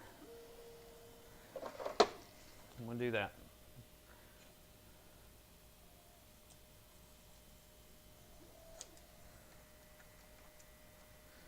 So notice there's a little thing here. It says to put it contact side up. So let me go ahead and do that. There we go. It's in. So yeah, it never heated the bed. That's fine. And it's doing its job though.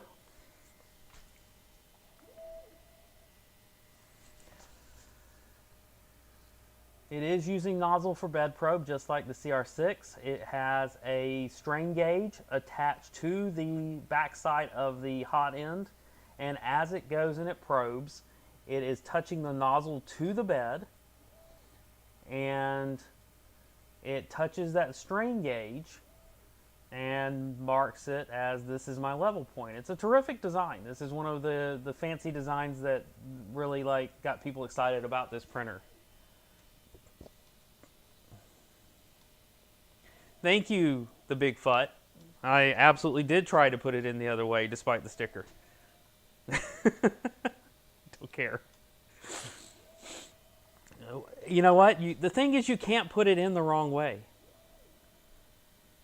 No, it doesn't have test dots on the heat bed.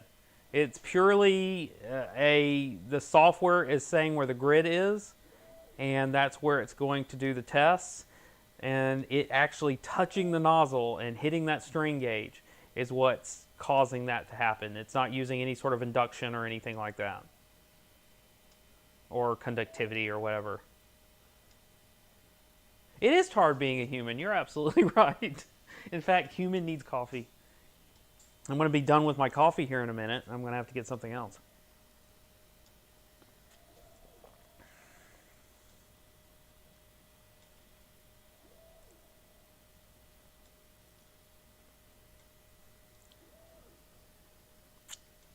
Vodka, just a big cup of vodka. Vodka cup now. Vodka's not my choice anyway. So let me take all my extra little parts here. What's it saying to do afterwards? Let's go ahead and catch up on the manual here. So while that's going, it's going to say do a bed level. And then it says preheat.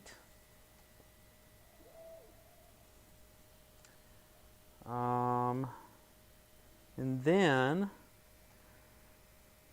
the preheat temp says you can either preheat using the preheat or you can preheat manually. It's just letting us know that. The Big Fut, that's what I'm talking about. That's my type of drink. Definitely the maker's mark if we're doing something.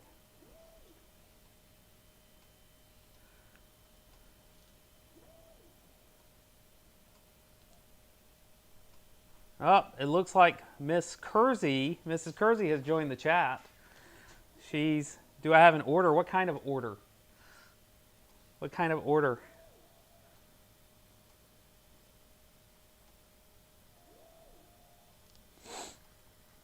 Let's see. Ooh, oh, drink order. Oh, she's taking drink orders. Well, I'm not done with my coffee yet. So, what? Oh. So, I don't need a drink order yet. Thank you very much. I would have taken it, but I'm not done with the coffee yet.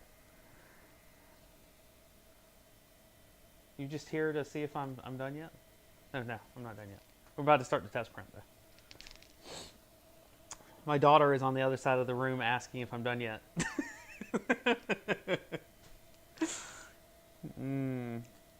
Travis would like a bourbon on the rocks, please.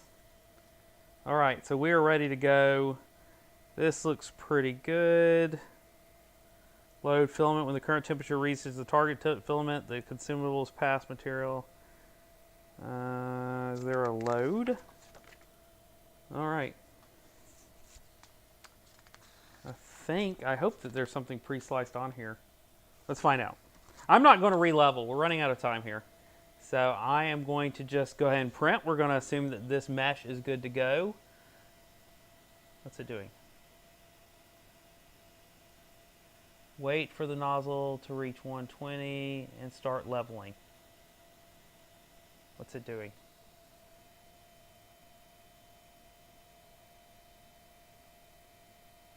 What is this doing? It's just sitting here. I guess I just need to go back now that it's done. Oh, okay.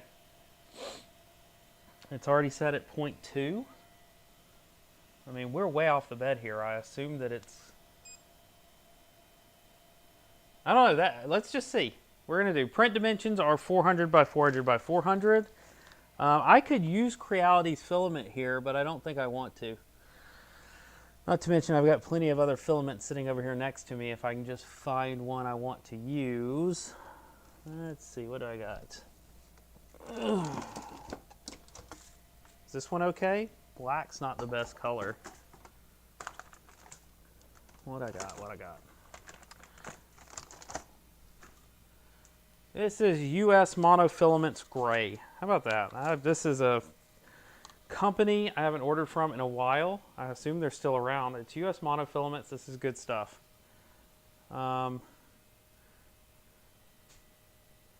Apparently they see you on the camera.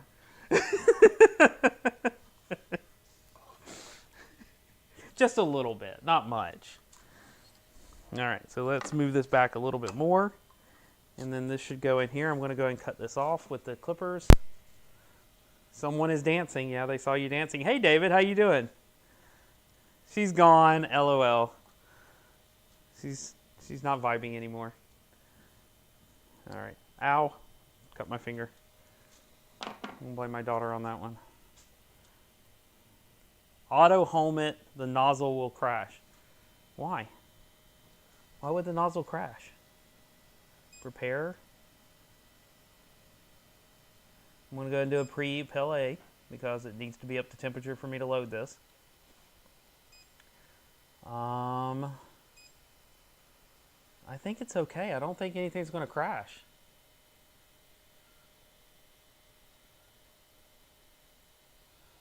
All right, let's do that. Okay. So I can start pushing this through here. I can get my little finger in here to push through there. Hopefully, I think I open this up. Yeah, so you have to, now I'm in the way.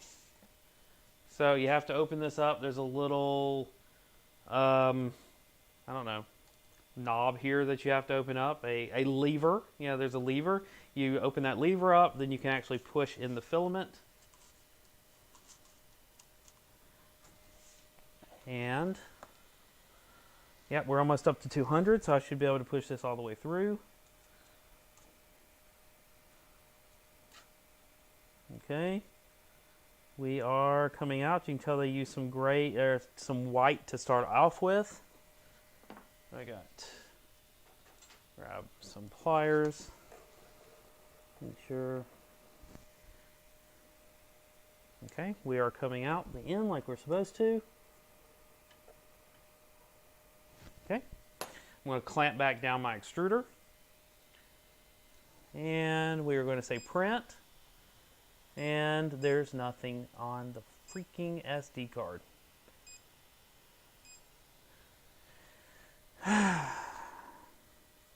Yeah, we could do Z-height, we could do extruder calibration, but it's a live stream and that takes time. And okay, move it to root. It is on. Oh, do I have to move something? Well, let's find out. I'll pull it out. Let's stick this in the computer. I'm going to need that adapter it came with because I don't have one sitting here. I just heard a fan cut on, so that you hear the fan on that power supply that just cut on, and it's a little noisy. It's not too bad. It's a little noisy, but I have a pretty good tolerance since it's not sitting in my dining room anymore. All right, USB drive. Let's see. Well, it thinks it saw something. It's not up yet. Should I change to Capricorn when I'm building this printer? I really don't know yet. I mean, the usual answer is sure, why not? Because the Capricorn tubing is usually better than the stock stuff. But I don't know how the tolerance is on this one or whether it's going to make a huge difference.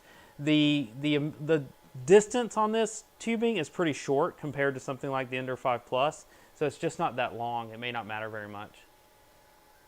So I put this in, but it's not seeing it. I heard it detect it, but it's not seeing the drive. So let's try one more time.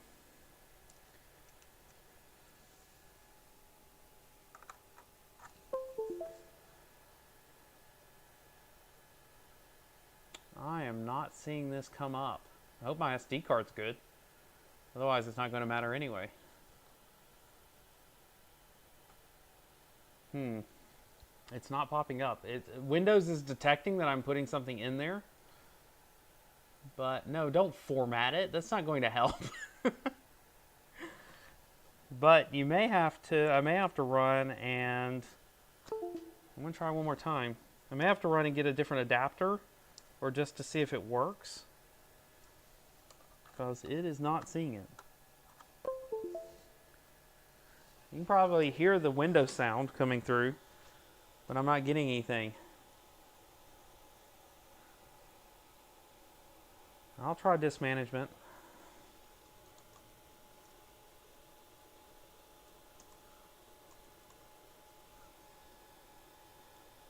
Let's see.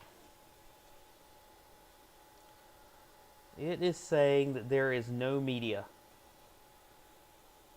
So it looks like right now the SD card is just not showing up.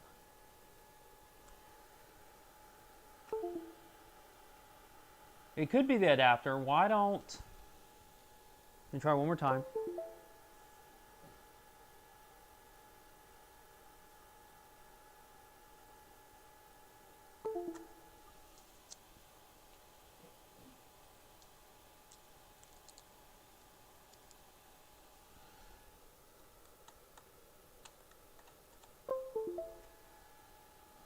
Okay, so what I need to do is... No, I don't have... This isn't a laptop. This is an actual PC that's running the stream. Let me go ahead. I'm going to go... Okay, I'm going to go ahead and run and check this out on a different computer. If you guys will give me just a few seconds, I'll give you some bumper music. And we can... hopefully you'll get the bumper music. And then we'll go from there. I'll be right back.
Okay, everybody, I am back, and the short answer is the SD card itself is bad.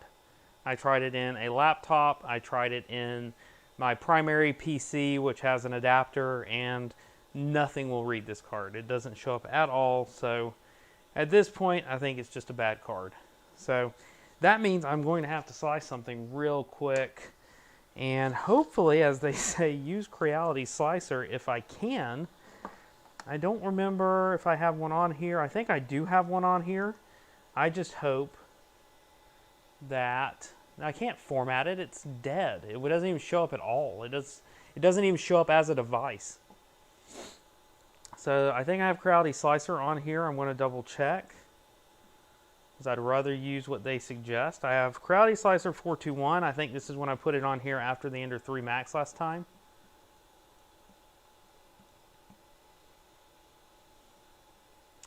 Thanks everybody for waiting. I still got 170 people in here, even though I had to step away. That's awesome of you all for not disappearing on me. Now let's take a look. Chris, do you want the files from the 6 SE? Maybe in a minute. Let me see if the Creality slicer I have works. If so, then I won't need them. If not, I might. Let me see. Let's see. I'm going to show you my screen. So this is Creality slicer. This still. I think this is the latest version. If not, I'll find out real fast. Not a Marvin or a Benchy, please. All right. So let's go. No, I don't want to open. I want to prepare. I want to do this. I want to add a printer. Do we have a CR-6?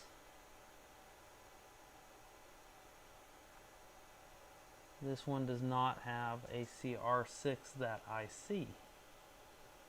Anybody see a CR-6? I don't. They have CR-5s, CR-10s. CR things that people have never heard of. So I don't see it on here. Thanks, Asker. Sorry I didn't get the print going before you had to take off. But I don't see a 6R6 SE on here at all. Kind of sucks. Is it available on their website? Let's find out.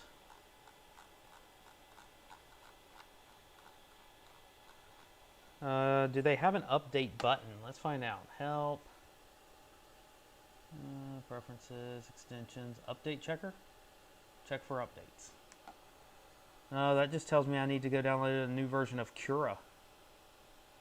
Maybe I should try Cura 4.8. I bet you by this point it's in there.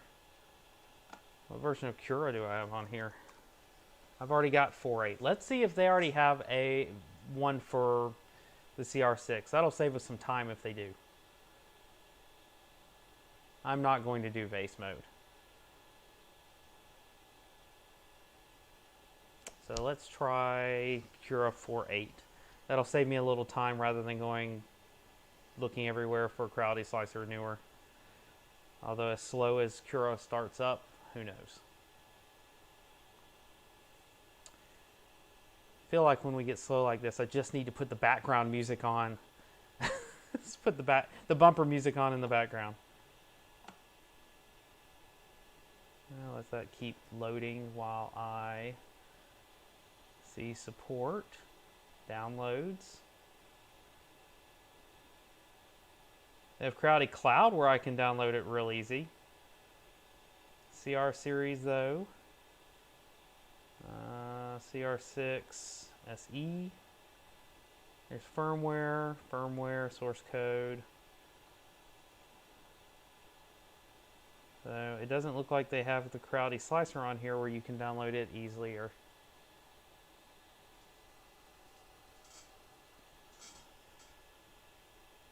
Okay. Well, if they've got the regular CR-6 SE, I don't think I'll need a max. I can just increase the size. So let's try that. And I'll double check the thing that they've got on this little chart. So let's see, Creality. CR-6 SE. Well, we'll use that. and then I'll change it to max. Because nothing else is going my way. It's under software on the Creality page. Alright, so what do we got? We got 400, 400, 400. Okay, they said they wanted me to check these to make sure we're just doing a G28, which we are, so we are good. Okay, next. That should be all.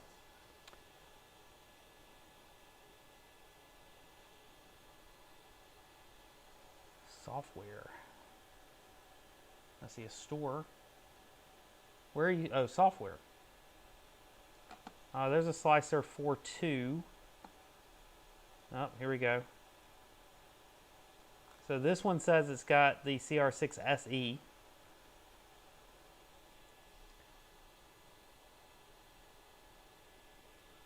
And then we're gonna put this in my downloads directory. Do people in the chat, do you guys have a preference? Do you want me to try to use Cura, or do you want me to try to use the Creality slicer? Let's get some consensus.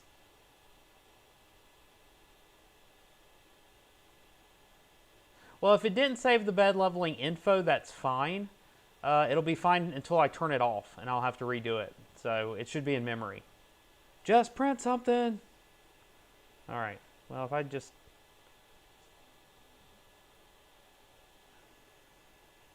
Let's see. More info. No, I'm sure I want to run it. No, I got to turn off the old one.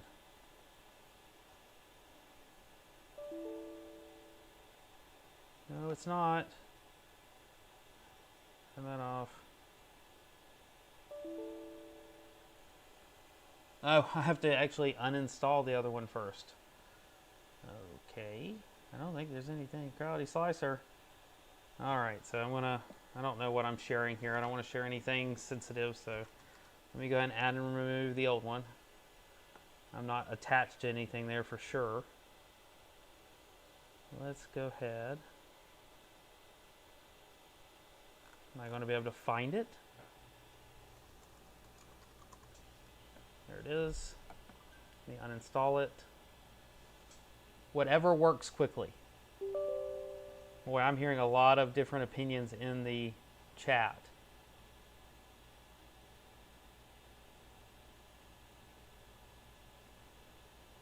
Check out our Aracane Cura. P.S. I meant a vase, but only printed one wall. Oh, okay. Let's try this again. Install, install, install. Yep.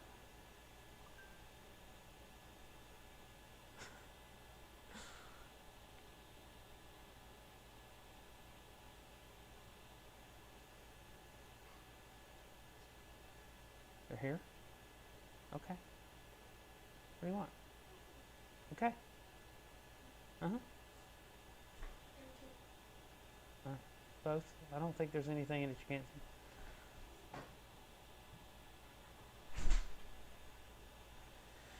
Oh boy. All right.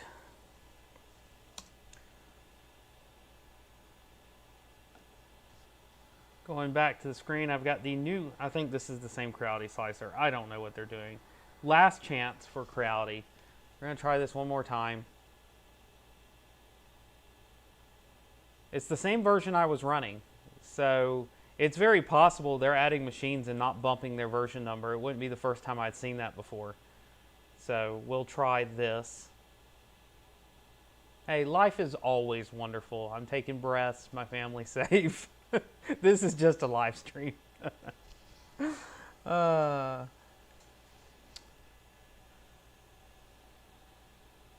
let's find out. Okay. So can we add this one? CR-6. All right, there is a CR-6. We're going to call it a max. We're going to say add. We're going to come in here and change our size just like what we did in Cura. So this may not be any different than what I had done in Cura. We're going to go with that. Notice they've got G28 only. They don't do X and then Z. I'm going to say next. All right. So, again, let me switch to the wide shot. I need to see what I have available on this computer. I do think I have my network. What do people want to print?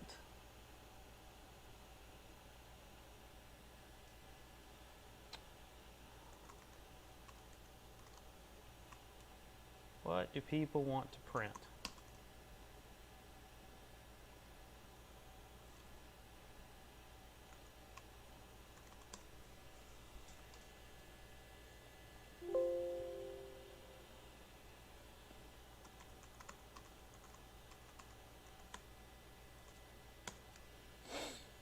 I have a lot of files, obviously. Something wide but not high. Interesting idea. We can see what I can find on here. I don't have my plugin to show me. Oh, I do have the plugin. Okay, let me sort by STL, view by type. All right, what do we got? What do we got? A cheeseburger. I'm hungry. Okay, thank you very much, David. He sent me the CR-6 SE files via email. All right, I could do one of those, or I can do one of these. I don't think I'm too picky. I am just going to be picky enough to annoy myself here as I try to pick something to print.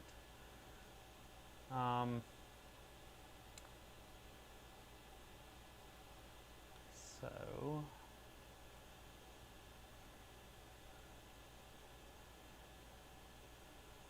what do you guys think about? He's saying they're small. Do we want to do that? Do we want to print the files that David sent me?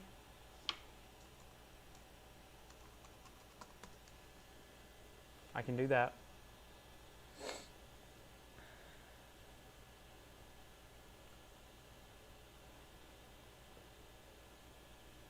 They're both 1.6.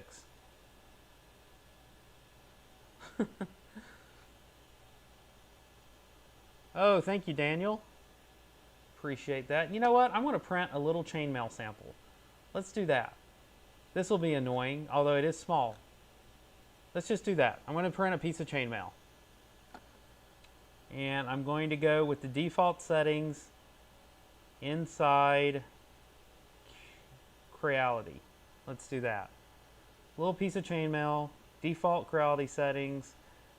I'm going to bump up the speed though, because I want to see what it'll do. So this isn't fair, letting you know ahead of time. I want to do 80, since they didn't give us one. Again, thanks Daniel for that €2. Appreciate it. Let me slice this. I'm going to go ahead and give you guys back access to the screen here. And you'll see the chainmail is on here. It is a skirt. It looks very good.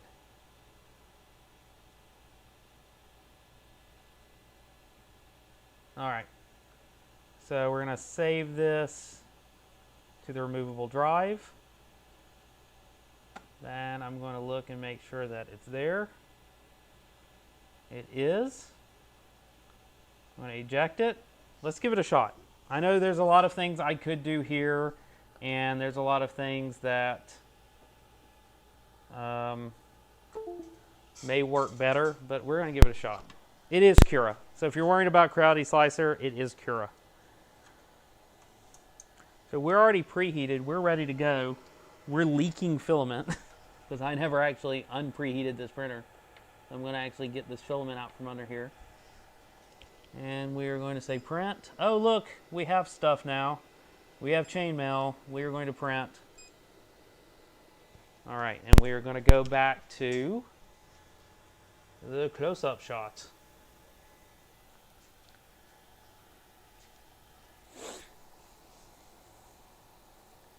Does printing directly from Creality Slicer update the printer screen then? I don't know. I haven't tried it. I never print from the slicer.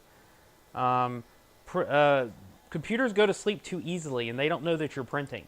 So you got to do all this stuff to make sure your printer doesn't go to sleep while you're printing, and I don't want to mess with it. So I always print from SD or from Octoprint. All right, we are looking pretty good so far. Grab that piece of filament off of there if I can in time. There we go. So yeah, we're looking pretty good. I could baby step this a little bit closer. No, you know what? I'm not going to touch it. I like it. I like it. I like it. I like it. I'm not touching it. So there we go. That's it. Let's get closer.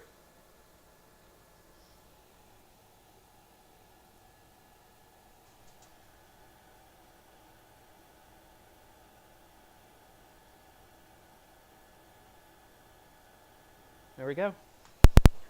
It's going. No problems at all. Now, I mean, it really is looking good.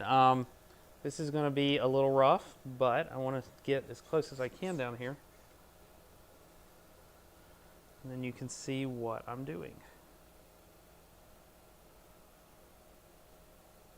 How do you turn on that light? Let's get that light on there.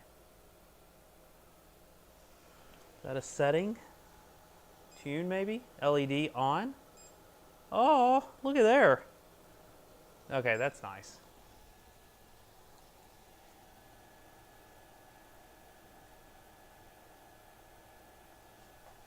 Making sure that we are in focus, and I think we are. Yellow filament would have been better than gray. I have to agree.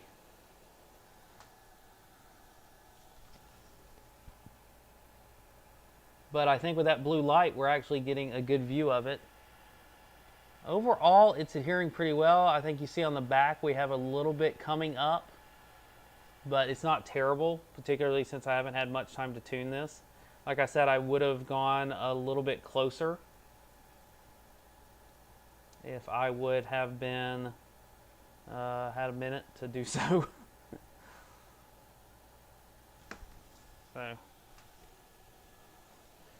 Oh, everyone was wondering about how far it goes back when it prints, and I forgot to test that, but I think I can compute it. So I'm going to need a ruler maybe, tape measure. So someone asked about that earlier, and I kept forgetting to do it, even though they asked me multiple times.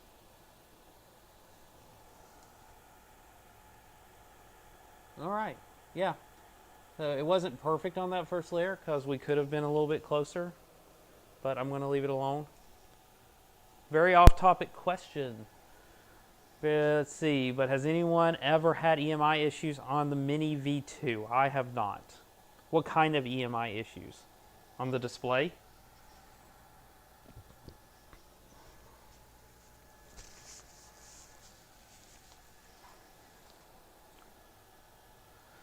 If you're using a standard 12864 display, that's a known issue with those displays. It actually doesn't have anything to do with the board. It has to do with the display. And sometimes you'll need to get one of those, what are those, ferrite cores? You can Google that if you're not sure what that is, but those ferrite cores to go around the cable, and that will sometimes fix that. Other than that, if you just move the knob or whatever, then it usually cleans that up. Does Octoprint make it easier for printing with multiple printers? Usually, because you can send the SD, you can send the file directly to the printer, hit go. So yeah, that definitely can help. It's looking terrific. And it's super quiet. I mean, besides the fan noise that you're going to get from the power supply, this is really quiet. Really quiet. There's no movement noise whatsoever. The only thing I hear are the fans.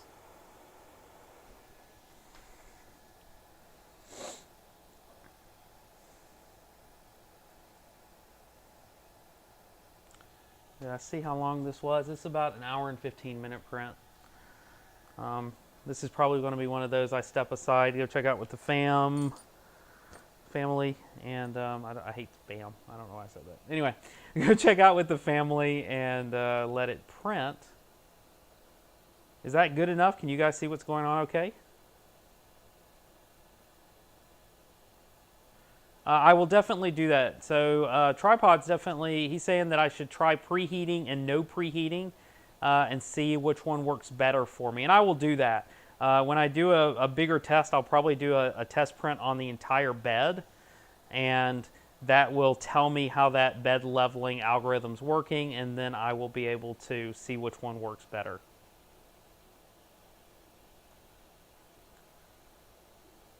Should you have gotten this instead of an Ender 5 Plus? I have not used this long enough to rule on that yet. I'm liking it so far. Do I like it better than the Ender 5 Plus? I can't answer that yet. This may end up being a better out-of-the-box experience than the Ender 5 Plus for a lot of people. Yeah, and the Ender 5 Plus does have auto-leveling. It's not like this auto-leveling, but it has auto-leveling. So this is printing great, though. You hear it. It's stunningly quiet. It is on the second layer already. And I think it's on the second layer. Yeah, it's already on the second layer. But I do think I've already screwed up this print because of this one here in the back. I don't know if I'm going to be able to recover from that because it wasn't quite squishy enough.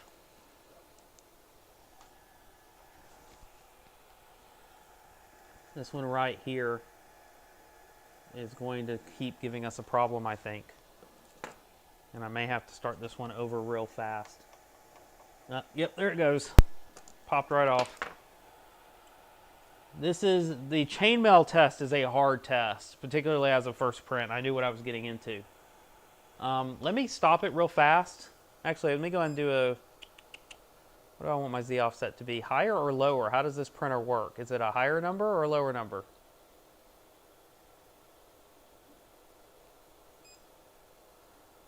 Because this is going to continue to screw up now that it's too far away from the bed. Let me go ahead and stop this. We'll start over one more time. How's the end G code or the stop G code? That's nice. All right, at least it moves everything off. Now, why it takes it that way when it's further away from you? Okay, so I'm going to do a prepare. So where is the control? Where do they put the offset before you print? Level. They put it under level. So I'm going to go a little bit closer. What did someone say? 5 plus is lower. So Owling's got to go. I appreciate you coming by. Thanks for being here from the beginning, Owling. Good to see you. Higher to raise. Okay, so we want to be closer. I'm going to go like, I don't know, 15 or 10. I guess I'll go 15. And let me go and clean this up off of here, and we will try it one more time. How loud is it when printing? It is not loud at all. Super quiet.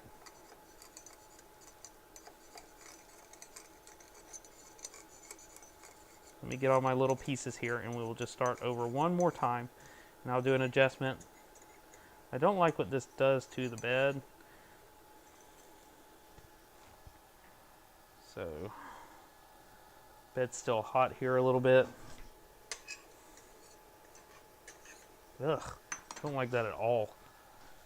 Let me grab a towel or something. Clean this up.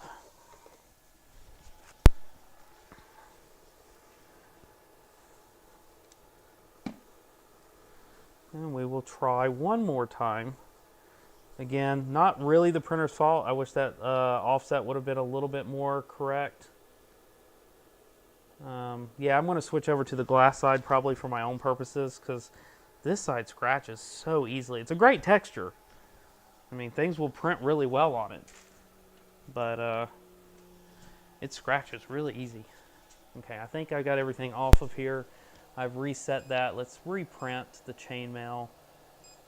Let's go again. I'm going to go ahead to tune in case I want to take it down a little bit closer.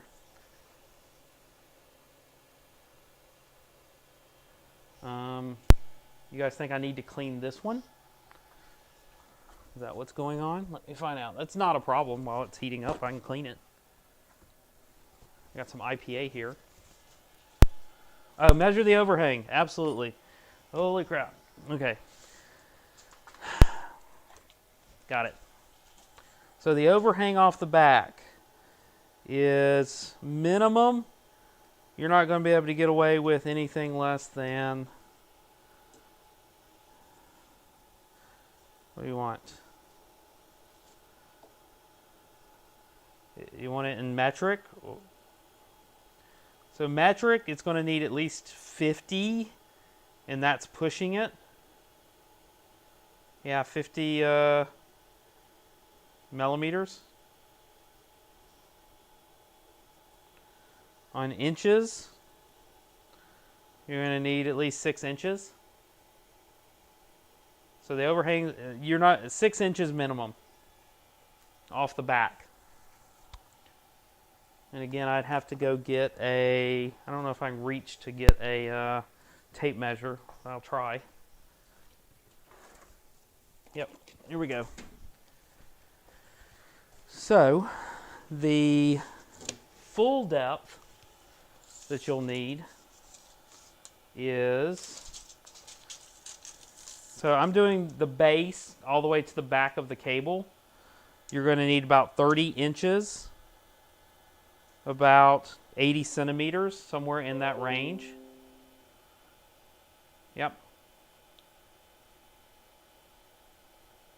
All right. So so if you want to know how like deep your table needs to be, the base of the printer is about 23 inches.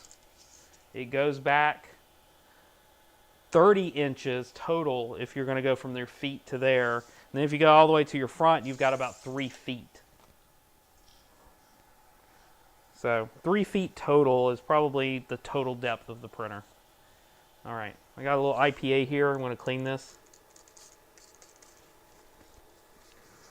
So let's clean that with some IPA. All cleaned up.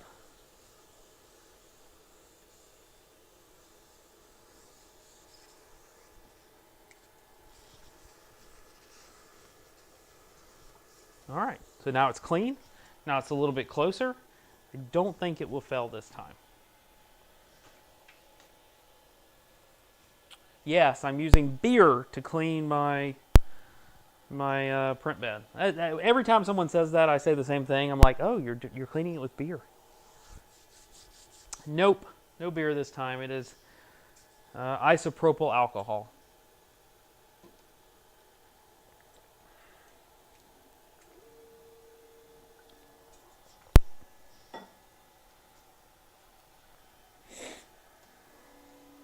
All right, let's do this again.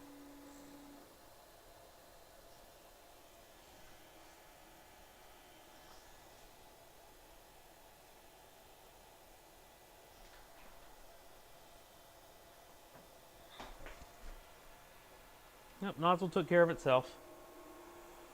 We are clean.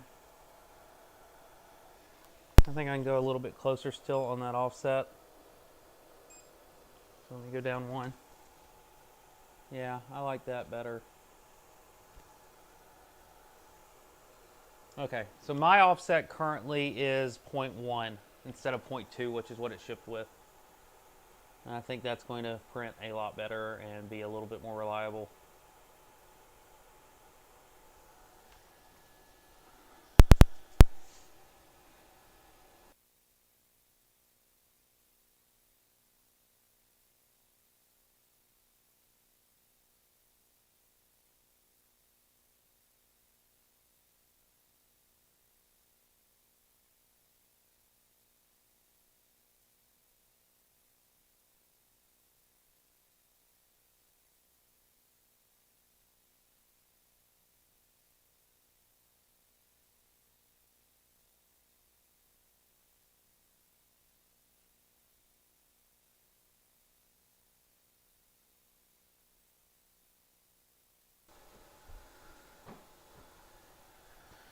Hello from Senegal. Good to see you. Thanks for dropping by.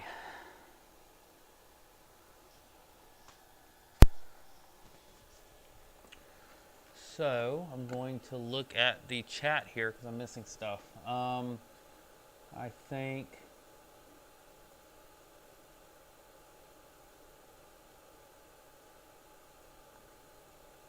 I'm saying watch the inside of the hot end assembly. Watch for the strain gauge red LED to blink. It means the hot end is collision with the filament.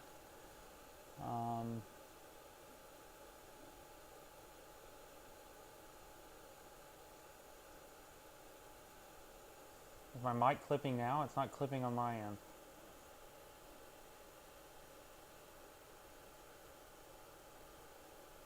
So for enclosure, you go 850 millimeters deep. Let me find out.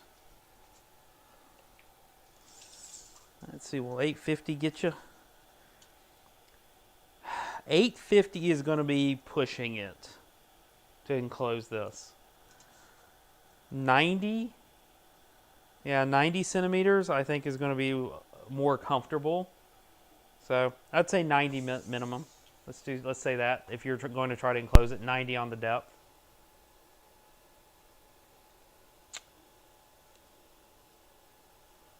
Okay, apparently, I don't know. The purpose of the blue light is just to illuminate the print. Now, why they went with blue instead of white, I cannot tell you. Because honestly, if I wanted to illuminate my print, I would have preferred white because the whole point is to be able to see it. The blue is, it reflects, but that's what it's for. Will the U.S. ever go metric? I love it when they say it's easier to use. How about Roman numerals? I would prefer us to be metric. It is easier to use. Metric's way easier. You don't have to memorize all these stupid conversions that are rooted in history rather than common sense. But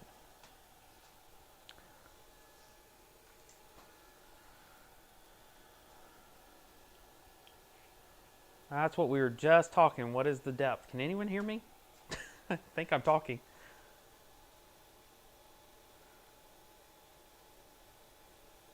So 800. I said 900 centimeters. Excuse me, 900 centimeters. 90 centimeters should be deep enough. But please get your own and test that. But I think it will be about 90 centimeters to be able to enclose it depth-wise. Nelson just showed up. Hey, Nelson, how you doing? It's going well. The build went really well. Biggest problem I've got is that my SD card was bad, and so I had to slice my own test print here, but it's going all right.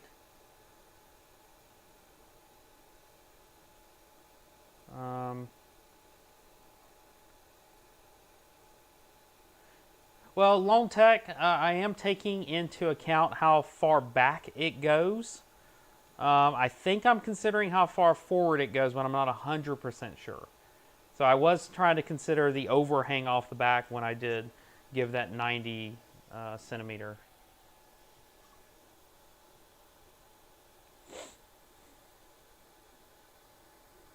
So, see where we are on here. Is everyone seeing that okay? I know it's not the best. Let me see if I can get a better shot on there. I'll try without making everyone ill.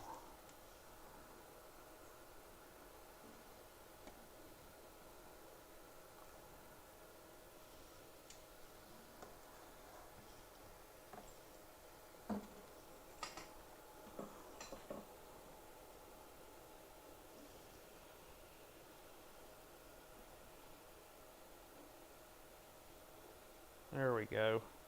I just got to focus and I think we'll be good.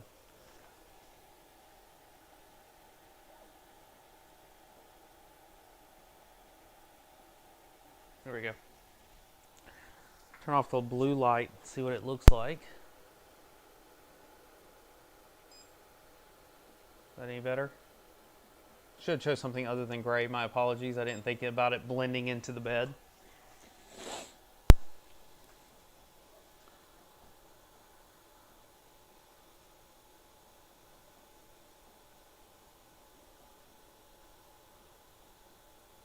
There we go.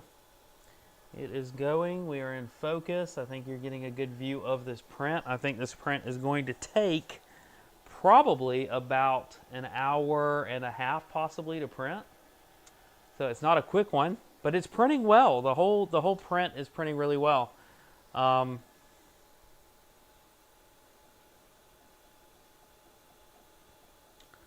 me see.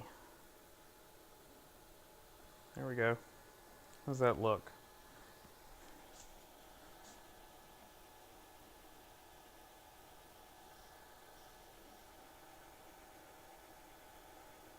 Okay. Audio, loud, intermittent pops, like a squelch circuit is disconnecting rather than cutting to zero. All right, I'll listen to that after this stream and see if I can figure out what it's doing. I can definitely turn down my mic a little bit. How's this? That's probably a little bit better.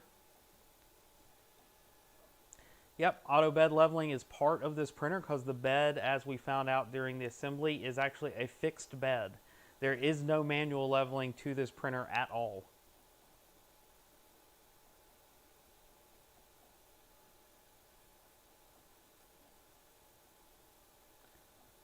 The question is this printer potentially interfering with my mic?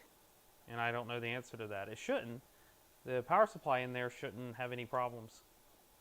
I'll have to listen for it. I apologize. I haven't heard anyone complain in other streams, though, that I have the issues on the audio. So I will take a look at that. Unless my batteries are going out or something like that. There's no manual bed leveling on this one at all. You couldn't manually bed level it if you wanted to.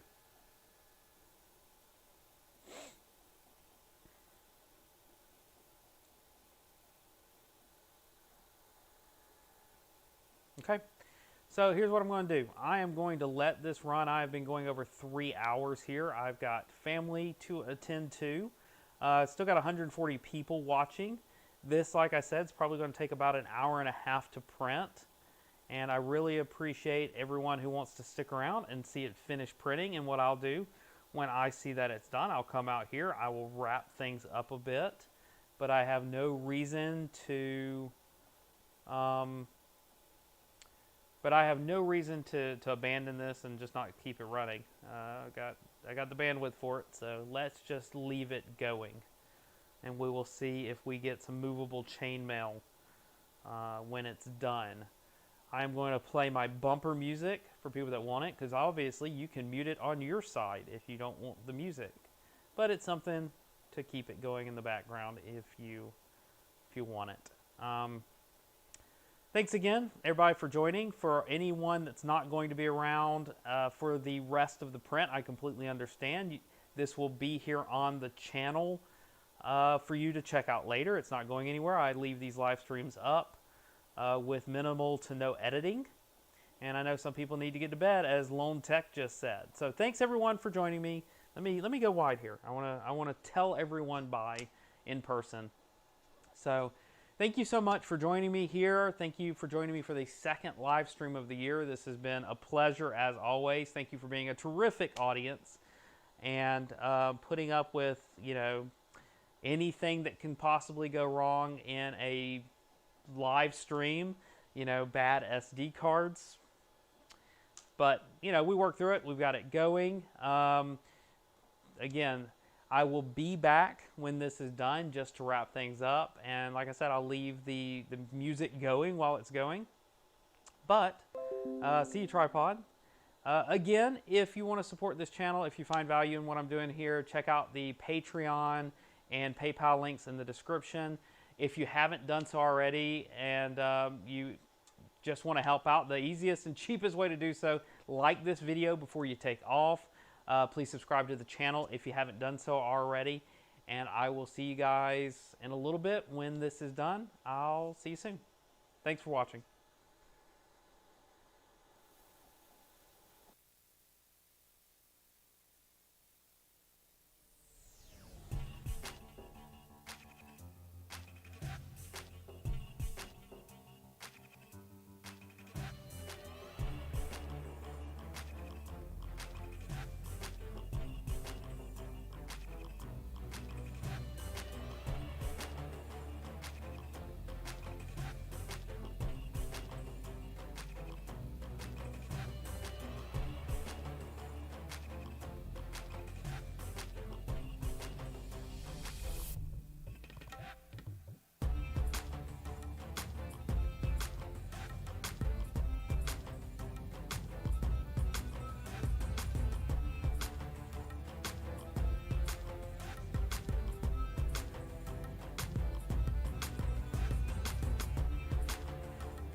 And here we are. We are back because the print is done and I was paying attention.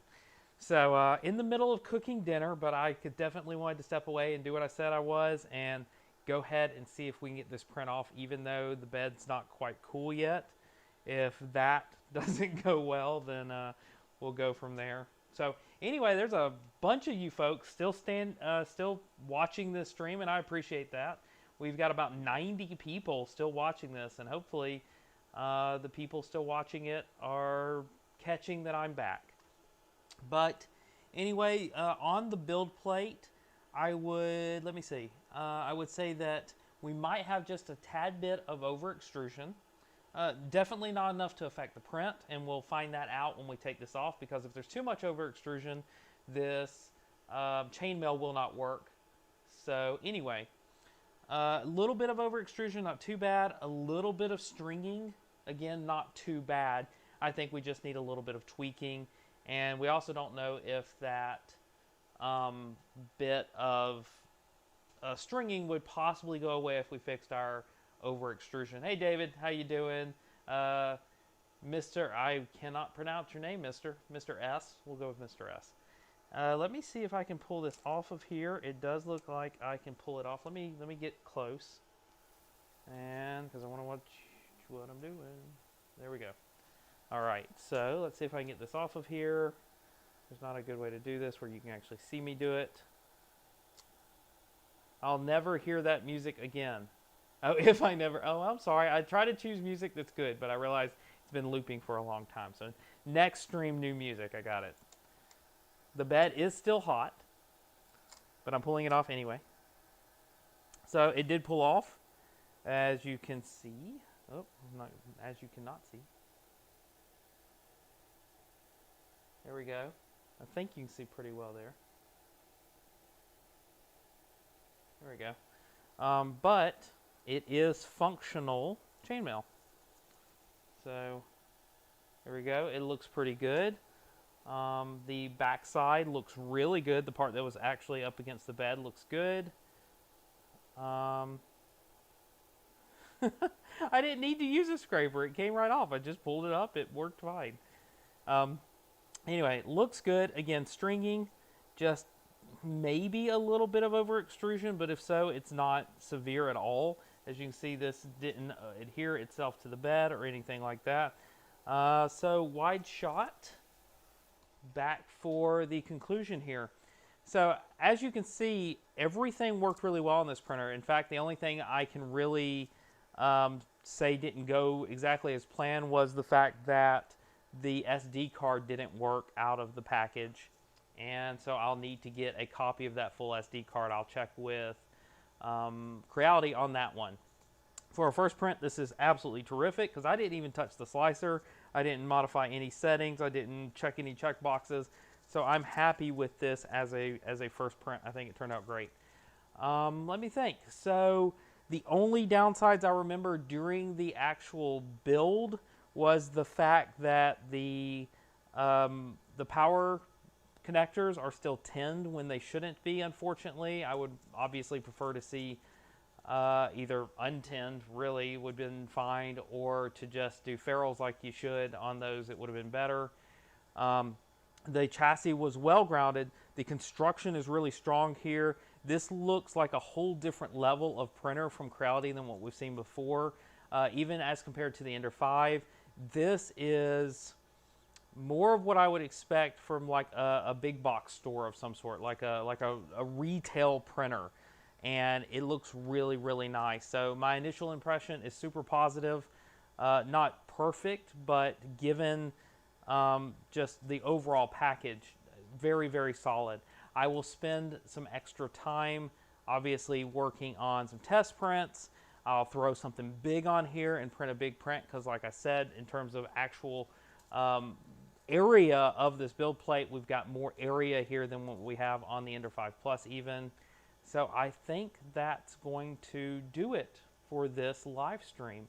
And again, everyone that stuck around, the 10 people that just came back to see the conclusion, that's awesome. Thank you so much. Again, if you missed anything during this live stream, you want to go back and watch it.